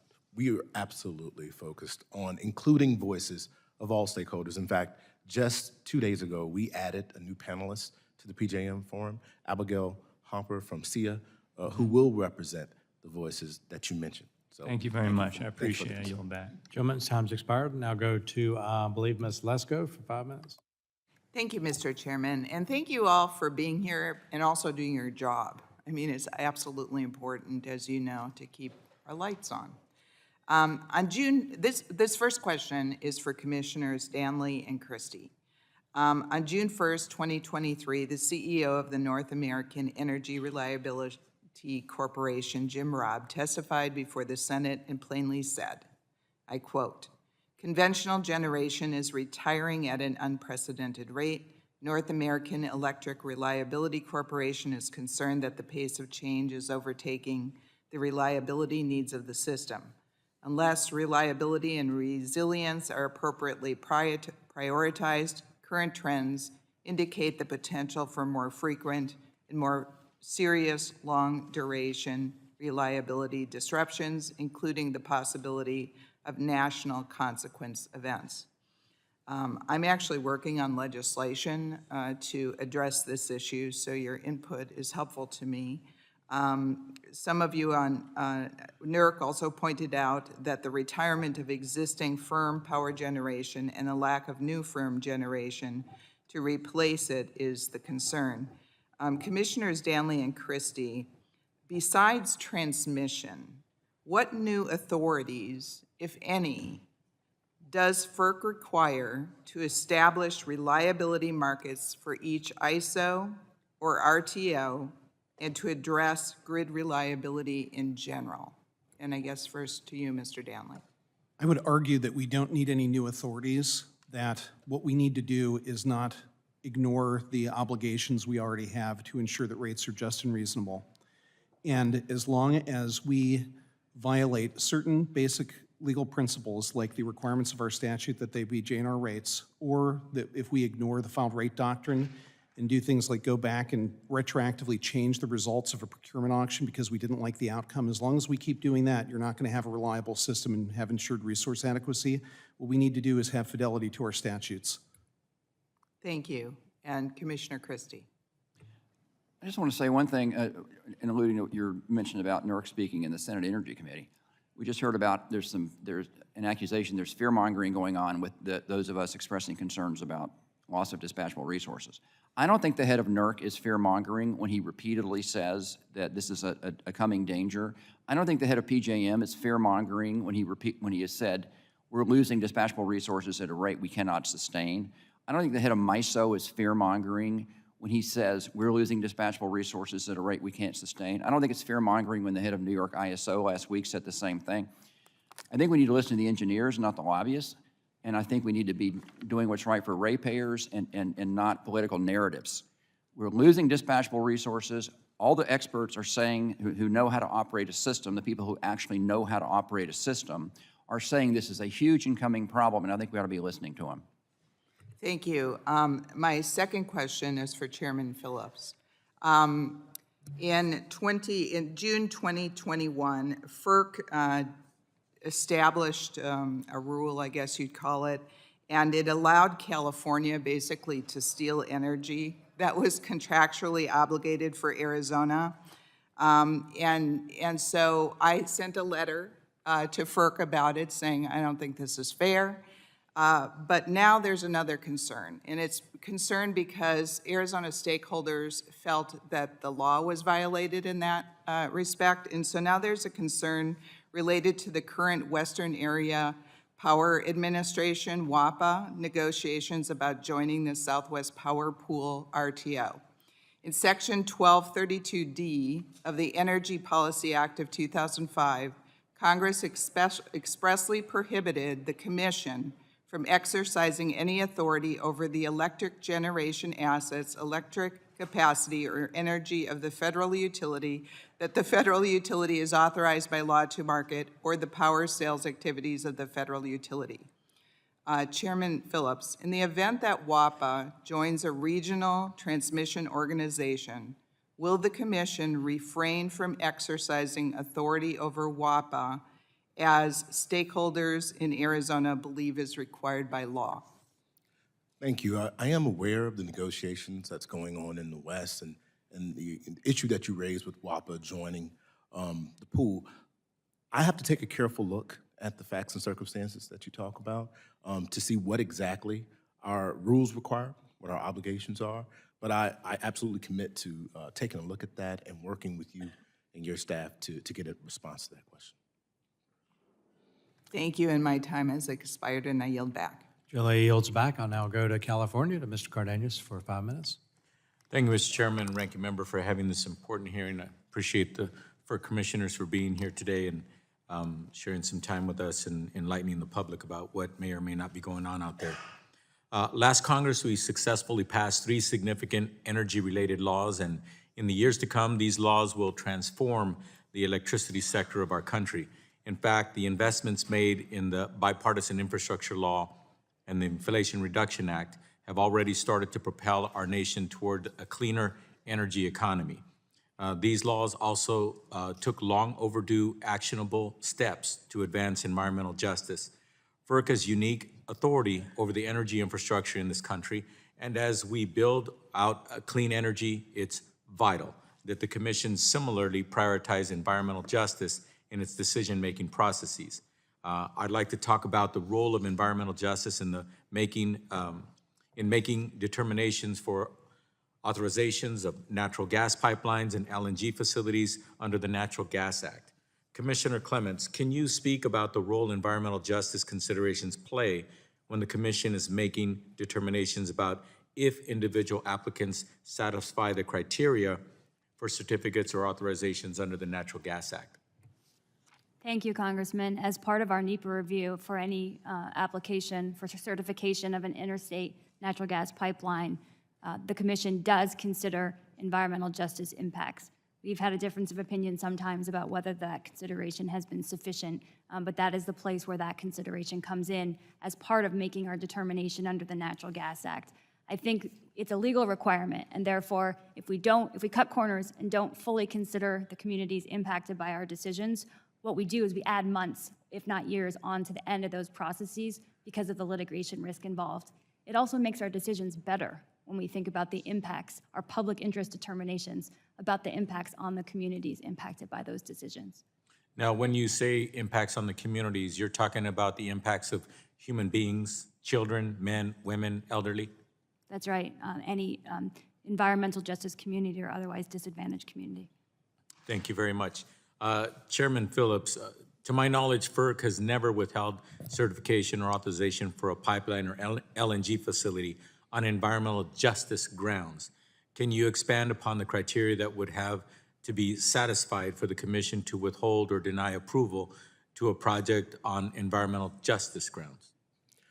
Under NEPA and with our NEPA review process, and also under the NGA, we're required to consider environmental impacts of a project. That includes environmental justice communities. And you're right, we're not aware of any circumstance where we've actually had to deny a project based on environmental justice concerns. Hypothetically, it is possible, though, that there could be significant enough impacts where we would have to consider that. That has not happened. Thank you. When it comes to environmental impacts and public comment and open hearings and things of that nature, are there any examples where a project has been improved because of this activity of open meetings and public comment? Yes, we have a pre-filing process, especially with our natural gas projects, hydro projects, where we have a public comment process. And based upon those comments and feedback from community, we can go back to the applicant and say, make these adjustments, make these modifications.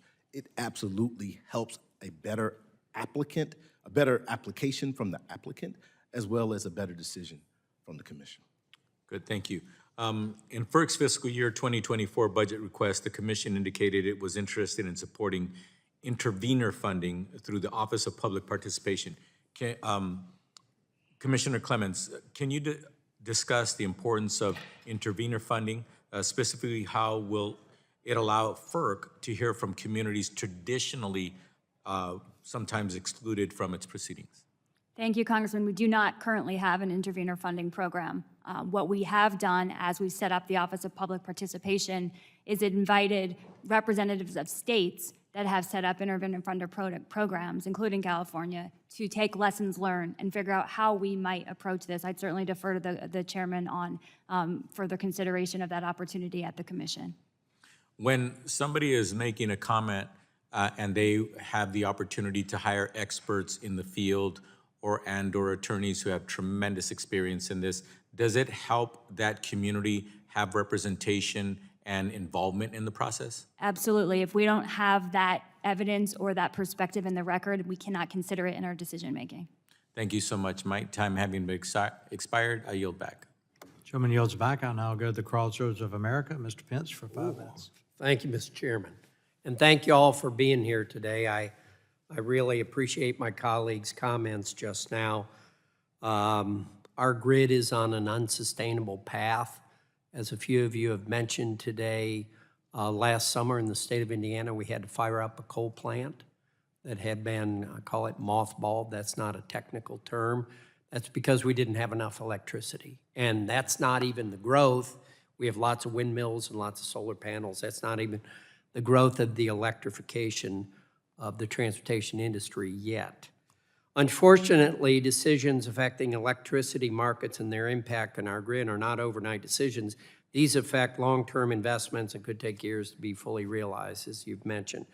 If we do not change our direction now, we could be heading towards catastrophic failures now, last summer. Even though the entities charged with building and maintaining our electric grid continue sounding alarms, that has not slowed down the administration's top-down federalization approach to force electrification. I'm concerned that the Commission's order to implement new transmission backstop authority will trample states' rights and subject ratepayers to foot the bill for a project they did not ask for. The Infrastructure Investment and Jobs Act provided limited authority to clarify Section 216 of the Federal Power Act. However, the Commission seems to have taken matters into their own hands to grow their authority over transmission siting and inject environmental justice goals to fulfill a Green New Deal. Now, maybe that hasn't inhibited anything yet, but Commissioner Christie, I have a question. How do you think the use of Section 216 authority under the PRO's rule would impact states' ability to govern themselves, and do you envision a scenario where ratepayers will be required to pay for misguided transmission facilities that may not fit the unique needs of that state, that community, and which their local government or state have already rejected? I think there's two questions there. First question is who should do the review of whether it's needed or prudent, and I absolutely believe the state regulators should. I think they're much more suited to understand whether a transmission line is going to serve consumers in that state. I don't think it's a question of, quote, state rights, unquote. I think it's a question of who is best suited to determine whether a power line, which consumers are going to pay for, let's never forget that. Consumers are always going to get stuck with the bill for power lines. So before you can justify charging consumers, you have to make sure that the consumers are going to be served by the line. And I think that the best people in the best position to do that are state regulators. Now, RTOs are going to do planning criteria, and they're going to vet these lines. They're going to determine that these lines have an interregional value, and that's good. But before you build them, it ought to have to go to a state regulator and do that vetting. And that's what I think is so important. Now, cost allocation is a separate issue. Cost allocation, when you're talking about a line that, and again, we're in an RTO scenario now. So RTOs do cost allocation for regional lines and allocate them across consumers in different states. I think when you go into an RTO, you know that's going to happen as a state. But you do it because you assume that the lines are going to either provide a reliability benefit or an economic benefit, such as reducing congestion costs. And everybody sort of agrees on what the formula is going to be. When a line is built that is, as the NARUC, the State Regulator Commission put it, would not be built but for a state policy, then I think the state regulators have to be the ones determining how you allocate costs to their own consumers, because they shouldn't have their consumers charged for a policy project unless the state agrees to it. To me, that's just a no-brainer. I'm going to have to, I got one more question, and this question is for Mr. Danley. In my view, pipeline modifications and upgrades that have minimal environmental impact should not be subject to lengthy and burdensome recertification requirements. If the commission follows through on an environmental agenda, I'm concerned this could open opportunities to inject environmental justice goals into these types of recertifications and exacerbate delays in upgrading technology, further deterring investment. How should FERC refocus authorities from the Natural Gas Act to ensure that the commission does not delay these types of technological upgrades and modifications? FERC should conduct its Section 7 reviews and produce the NEPA document that is the minimally invasive and least difficult document for that project. That means doing EAs where EIAs are acceptable as opposed to the more burdensome EISs. But unfortunately, the fact of the matter is all of our Section 7 issuances are going to be subject to some degree of litigation risk, because if people choose to attack it on the basis of our NEPA document, they're going to be operating under a cloud until that's resolved in the courts. So absent some kind of profound permitting reform in which that back-end litigation risk under NEPA is changed. Which you had mentioned before the last time we were together. Yes, in the absence of that sort of a reform of the back-end litigation risk. We've got to take action here. Something has to happen, otherwise it's all going to be under a cloud. And I'm out of time, so I yield back, Mr. Chair. I thank the gentleman. I'll now go to Ohio. Mr. Balderson, 5 minutes. Thank you, Mr. Chairman. Thank you all for being here today. Ms. Clemens, I Googled you and you're from Dayton, Ohio, so it's nice to see another Ohioan here. This question is for Mr. Danley, and during a hearing with Administrator Regan last month, I expressed my concerns with the EPA's tailpipe emissions proposal and the increased demand that would bring, while at the same time pushing policies aimed at forcing the early retirement of existing generation.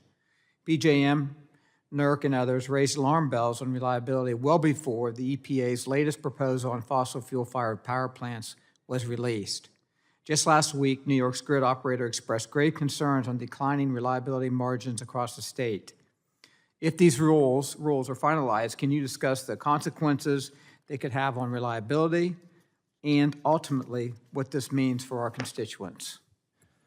So any rule that comes out that increases the cost for dispatchable generation to operate, when those dispatchable generators have to seek part of their revenue in our capacity markets, and those capacity markets are subject to the effects of subsidies that are preferably given to one type of generation over them, it's going to drive them into retirement. I realize that was several steps here to the chain, but the higher the cost, the harder it is to recoup those costs in a market that is warped by subsidies. So you're going to see further retirements of the dispatchable generation that is necessary to keep the system stable, and that's going to imperil reliability.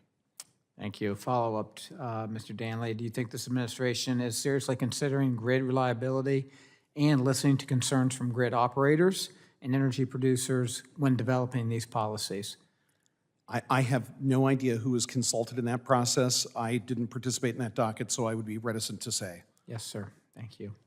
Next question, Mr. Danley. Can you discuss the importance of natural gas and balancing weather-dependent resources?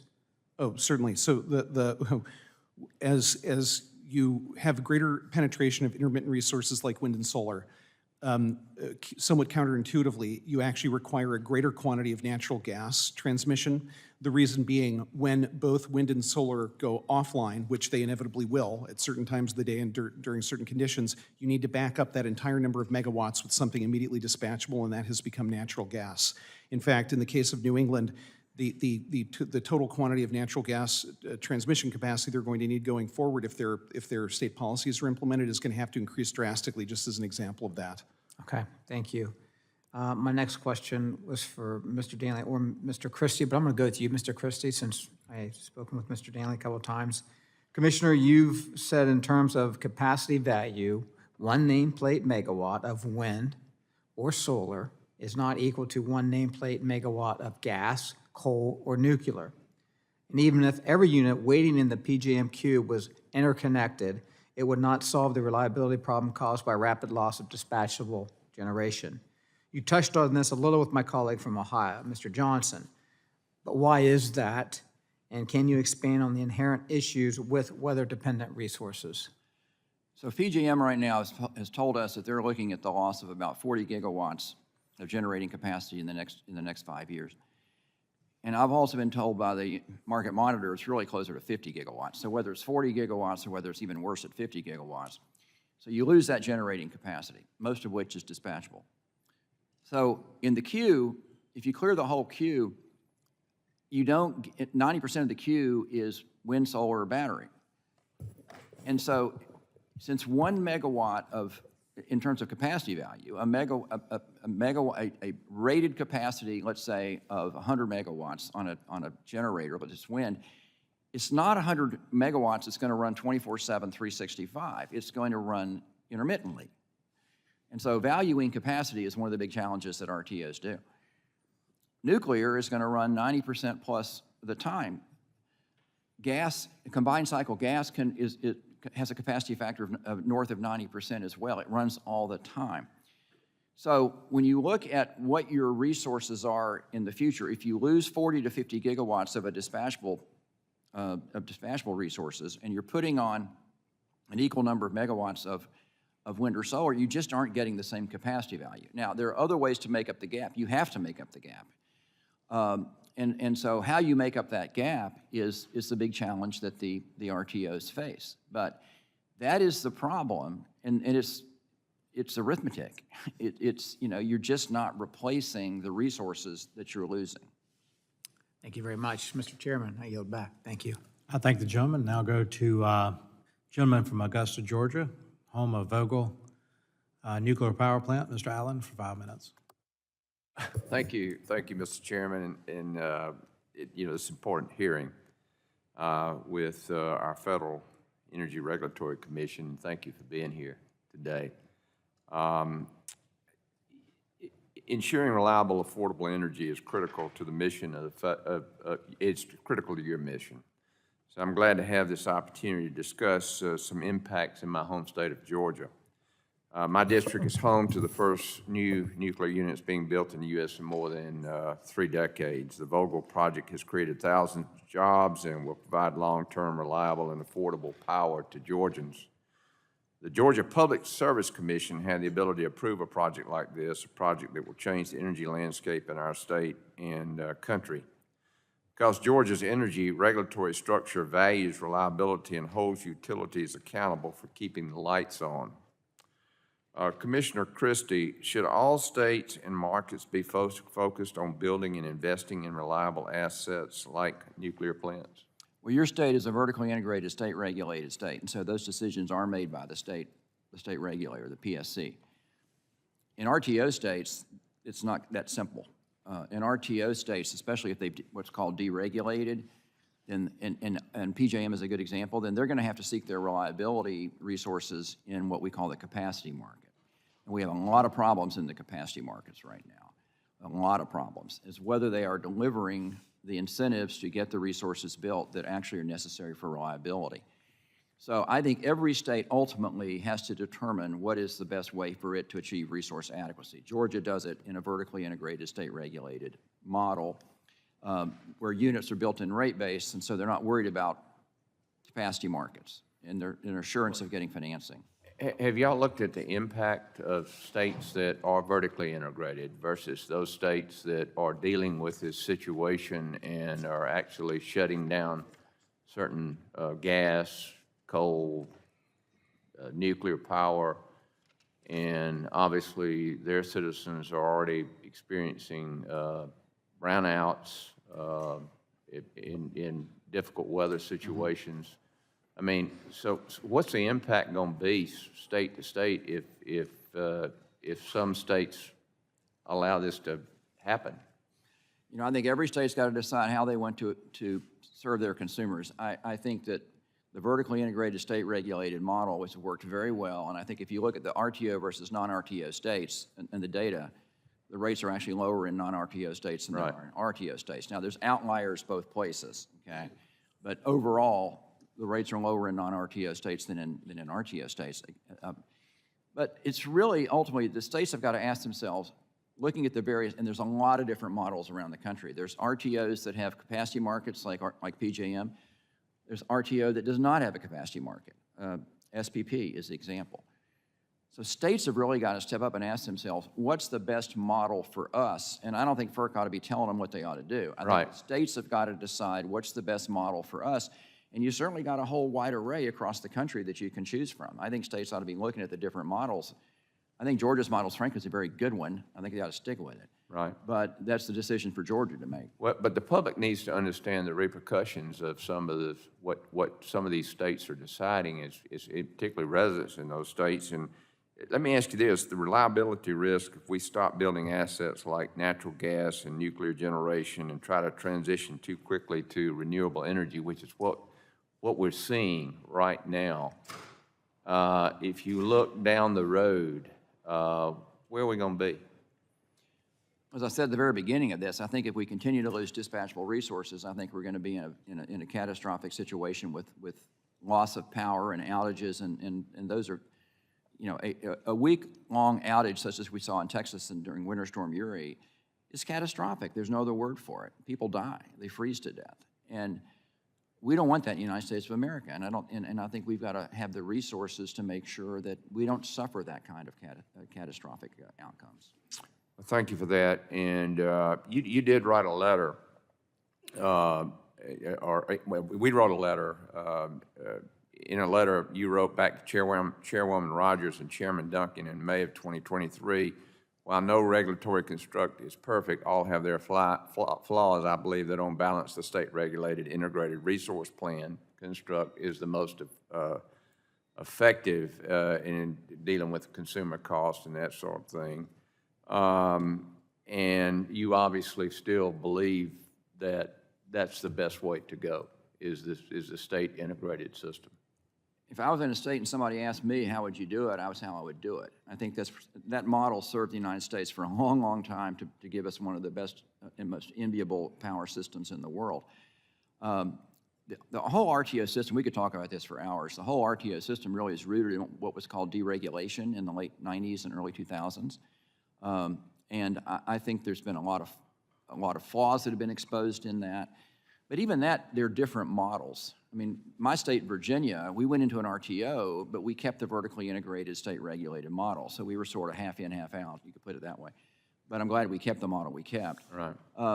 But again, there are flaws in every system. There is no perfect system. And you're not choosing the best model, you're choosing the trade-offs you want to make. Great, thank you. I thank the gentleman. I'll now go to Idaho to Mr. Fulcher, 5 minutes. Thank you, Mr. Chairman. And thank you for being here and to the panelists and for the information today. I'm going to direct the first part of this to Mr. Christie, but probably try to get some input from Mr. Danley as well, at least here. But we have a natural gas pipeline system that runs through the Pacific Northwest, including my state of Idaho and also California. It's called the GTN Express. And there's some relatively small improvements that need to be made on the compressor stations for that pipeline. And it's already in place. Those are on private lands. Last October, the Idaho delegation, the entire delegation, and our Idaho governor sent FERC commissioners a letter in support of this upgrade. And Mr. Chairman, I would like to enter that letter into the record, if I may, please. Without objection, so ordered. FERC's response to us came on November 29. And it simply wanted to look at the elements of the EIS that it had received in November. And that was generally the response, but it's now been 8 months and nothing has happened on that. And this was also not included on the June 15 open meeting agenda, so I have to assume that it's still outstanding and that delay is ongoing. The delay appears to have started with former Chair Glick's decision to have FERC staff complete a lengthier EIS rather than the environmental assessment under NEPA.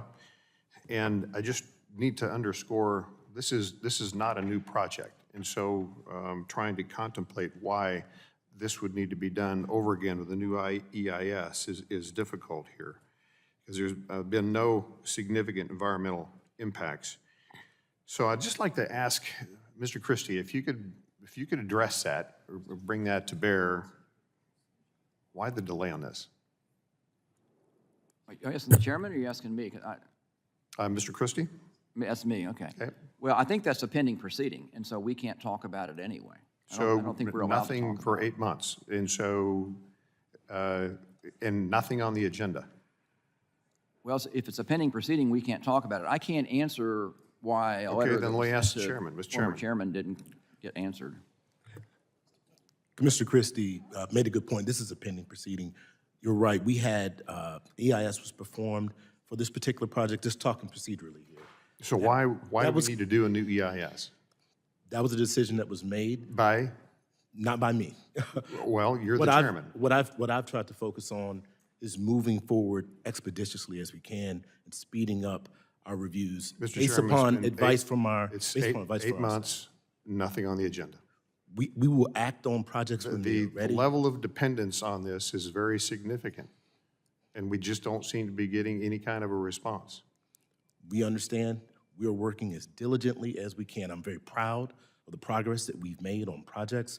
This is another project that's a part of the backlog that we've Mr. Chairman, inherited that there we're trying to appears to be a pattern, and it appears to be a political one. If there is anything that has to do with infrastructure, energy infrastructure, the extraction industries, there appears to be a pattern here that things just get delayed, and all of a sudden, there's got to be a whole nother set of processes done on something that's in existence. And so please take that as constructive as you will, and we're going to continue to stay on top of this. Mr. Chairman, I yield back.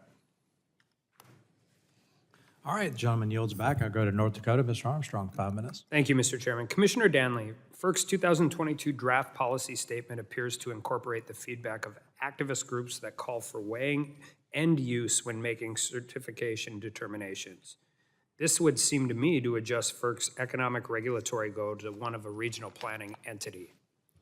Isn't that inconsistent with FERC's statutory mission? Yes, it would be. Does FERC actually have jurisdiction over upstream production or downstream use? Not only do we not have jurisdiction conferred, it's specifically accepted from our jurisdiction in the NGA. You note in your dissent to the 2022 updated policy statement that the Natural Gas Policy Act, Wellhead Decontrol Act, and the changes to the Fuel Use Act altered the natural gas market. You go on to say that these deregulatory changes were not at play in the Transco case.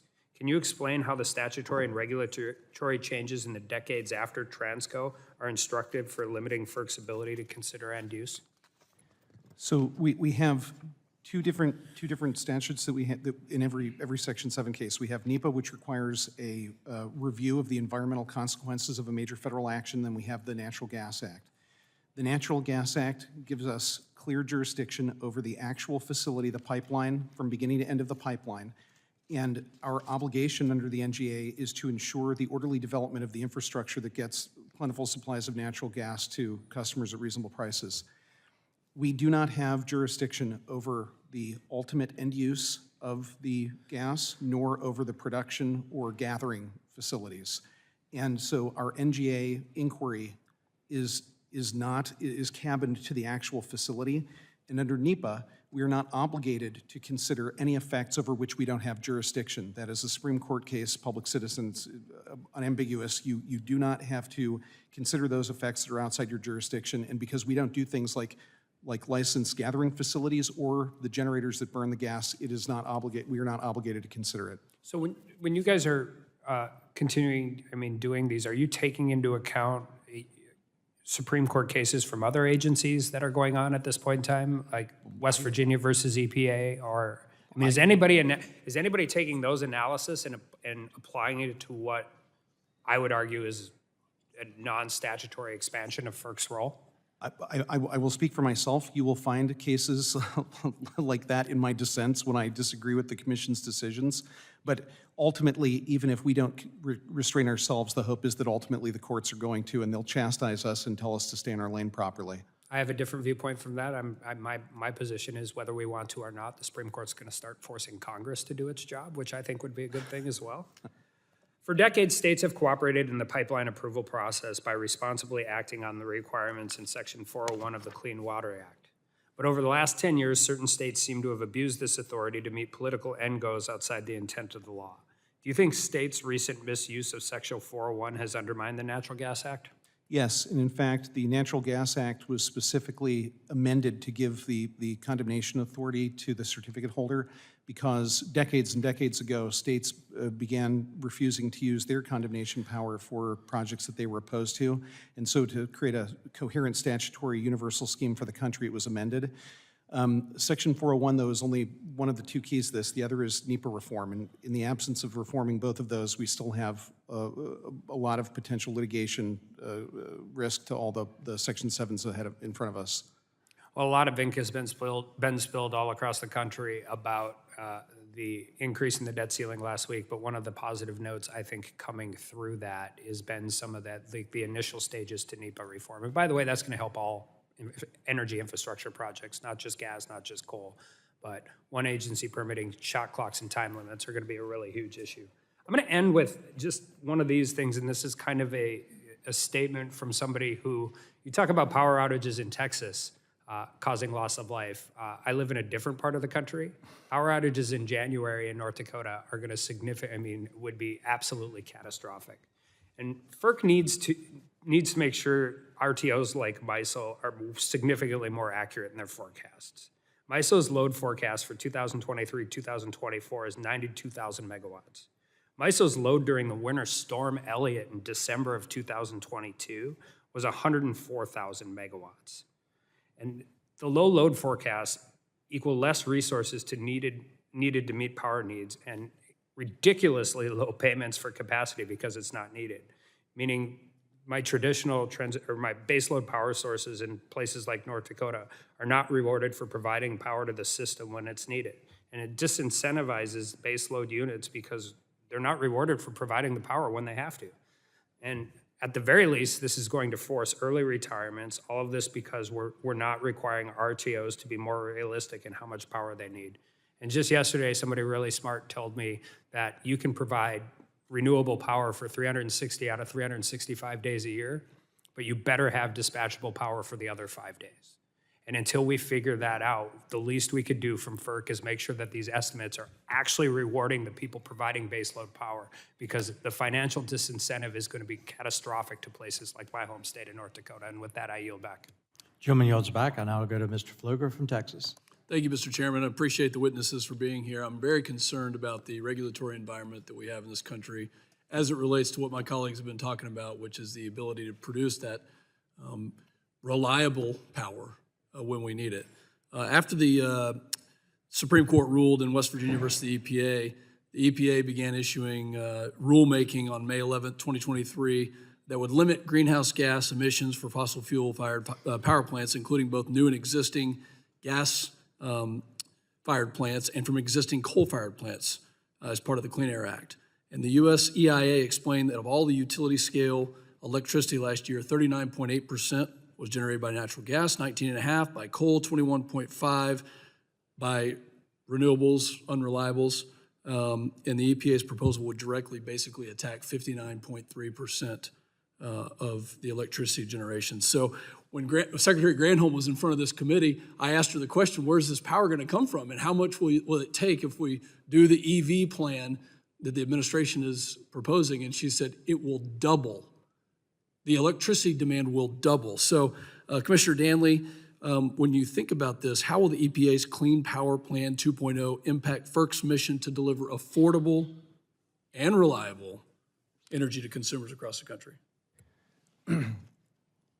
Anything that raises the cost of providing dispatchable power in our jurisdictional markets, the RTOs and ISOs, anything that raises the cost of those generators is going to drive them into early retirement, as long as those markets have their prices skewed by subsidies and do not compensate the pre-existing generation to keep them economically viable. Has anybody done the math on this? If we do this EV plan by 2032 or whatever the latest year is? I have every confidence that somebody's done the math. FERC's role, of course, is simply to ensure that the rates for power and interstate commerce are just and reasonable.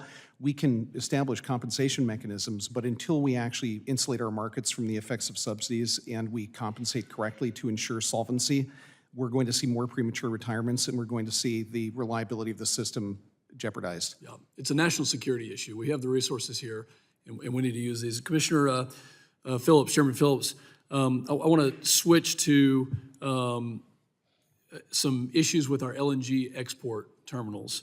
And want to ask you, are you aware of the additional recommendations that FERC staff have placed and are placing on the LNG export facilities? I'm sorry, could you repeat the question? Yeah, are you aware of the additional recommendations that FERC and the staff has placed on LNG export facilities? We've actually, since I've taken over in January, I've instructed staff to actually streamline our processes regarding LNG. Based upon recommendations from our staff, we've chosen to institute EAs as opposed to EISs where appropriate. This is not a categorical decision, but this is done on a case-by-case basis. I'd like to work with you on this because currently there's 7 LNG export terminals in the lower 48 that went through a multi-year review by FERC before receiving their authorizations to construct and operate. And it's my understanding that while these facilities have been in operation, that FERC staff over the past several years have recommended changes and modifications to the facilities even after they've been reviewed and fully approved. That's my concern right now. So if you're saying that you've streamlined this process, we need these facilities to be up and running in order to get that product to market. And we're having complaints that that's actually not happening. I understand your frustration. I'd love to work with your staff to get it. We need to follow up on that. Lastly, in February of 22, FERC issued 2 draft policy statements that I believe overstepped the agency's permitting authority. Certification of new interstate natural gas facilities and consideration of greenhouse gas emissions and natural gas infrastructure project reviews. My question, Chairman Phillips, is that I know that these were issued under your predecessor, Chairman Glick, but these policies hang over industry's head and are a deterrent to investment in reliable baseload energy production. Can you provide me an update as to the status of these policy statements? Absolutely. They're now draft policy statements. We're using the 1999 gas policy statement right now to move forward projects. It's working. I think there are opportunities for us to improve the legal durability of our decisions. We're one of the most litigated agencies in all of government. So where we can improve what we do, I think we should try to do that. I'm working with my colleagues. We continue to negotiate. I want a bipartisan policy statement to come out, something that can live beyond this composition of the commission, and it can give expectations to utilities as well as communities and every stakeholder that we have in our process. Chairman, my time has expired. We would love to have bipartisanship on this issue, but we have to get to the point where we can build things in this country and we can have sustainable, reliable, affordable energy. And we need your help doing it instead of stopping projects that are on their way to being built. Chairman, I yield back. Chairman yields back. In 1984, Kevin Butler kicked a field goal for Georgia to beat my Clemson Tigers. As time expired, the gentleman from Georgia just beat the clock, and he's recognized for 5 minutes. And go Dogs. Thank you, Mr. Chairman, and thank you for having this hearing, and thank all of you for being here. Thank you for the work that you do. It does not go unnoticed. We know it's not an easy job. It's a tough job, but it's a necessary job, and sincerely, we appreciate all of your efforts and your work.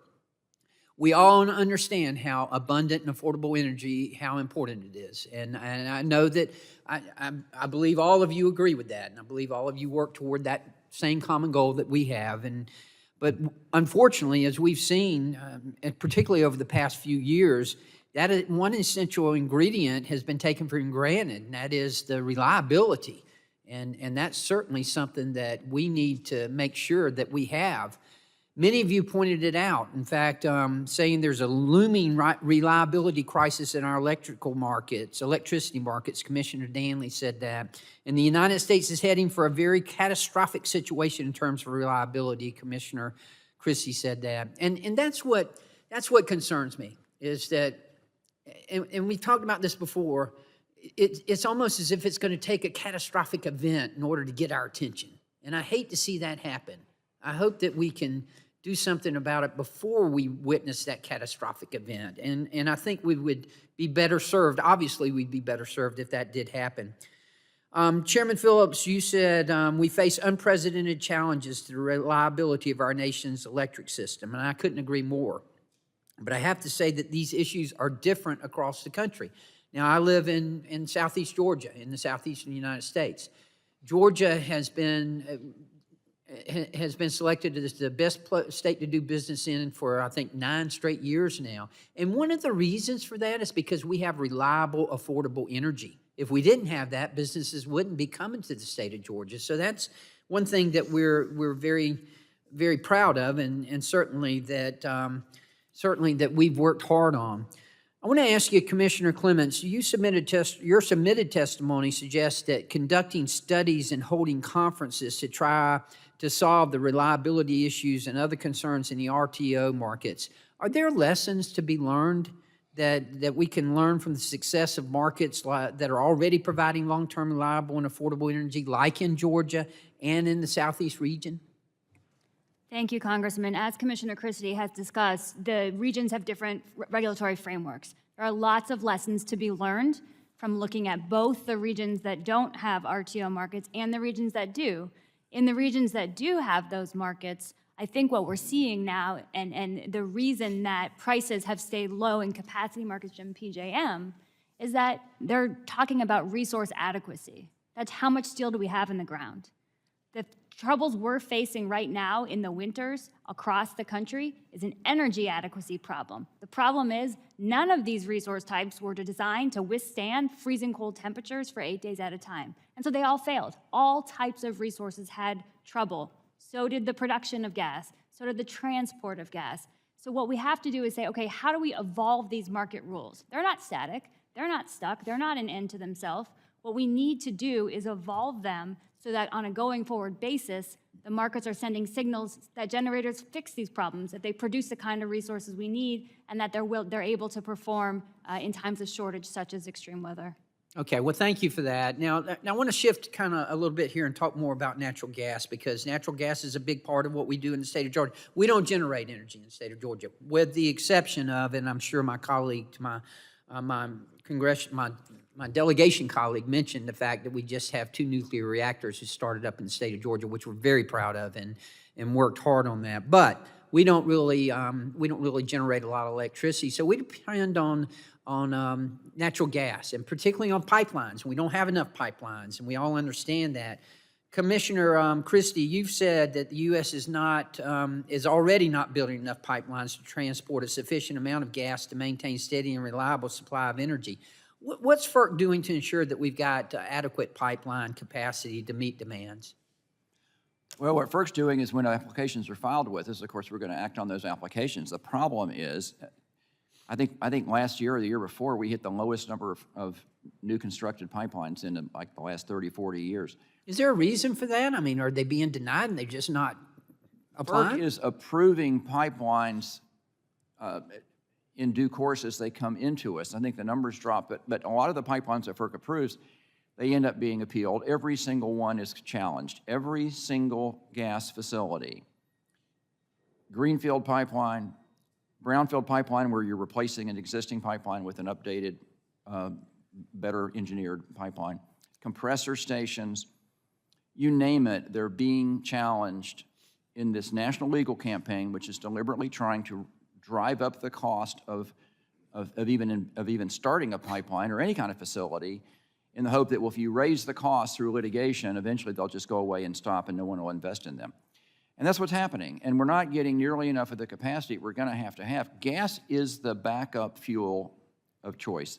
Gas is, the head of NERC has described gas as the balancing fuel of the future, because gas is what has to balance the system when the intermittent resources are not producing. And so you have to have them together. You can't have wind and solar by themselves. You have to have gas as the balancing fuel to run when they don't. You have to be an engineer to figure that out. Right.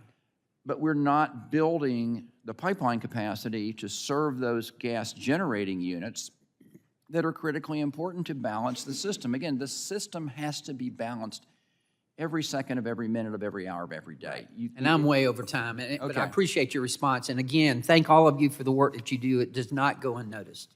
Thank you, Mr. Chairman. I yield back. I thank the gentleman. It's not always saving the best for last. Seeing there are no further members wishing to ask questions, I'd like to thank all of our witnesses. Chairman Phillips, Commissioner Danley, Commissioner Clements, Commissioner Christie, great testimony. Thanks for answering the questions today. I ask unanimous consent to insert in the record documents included on the staff hearing documents list. So without objection, that'll be it, and we'll stand adjourned.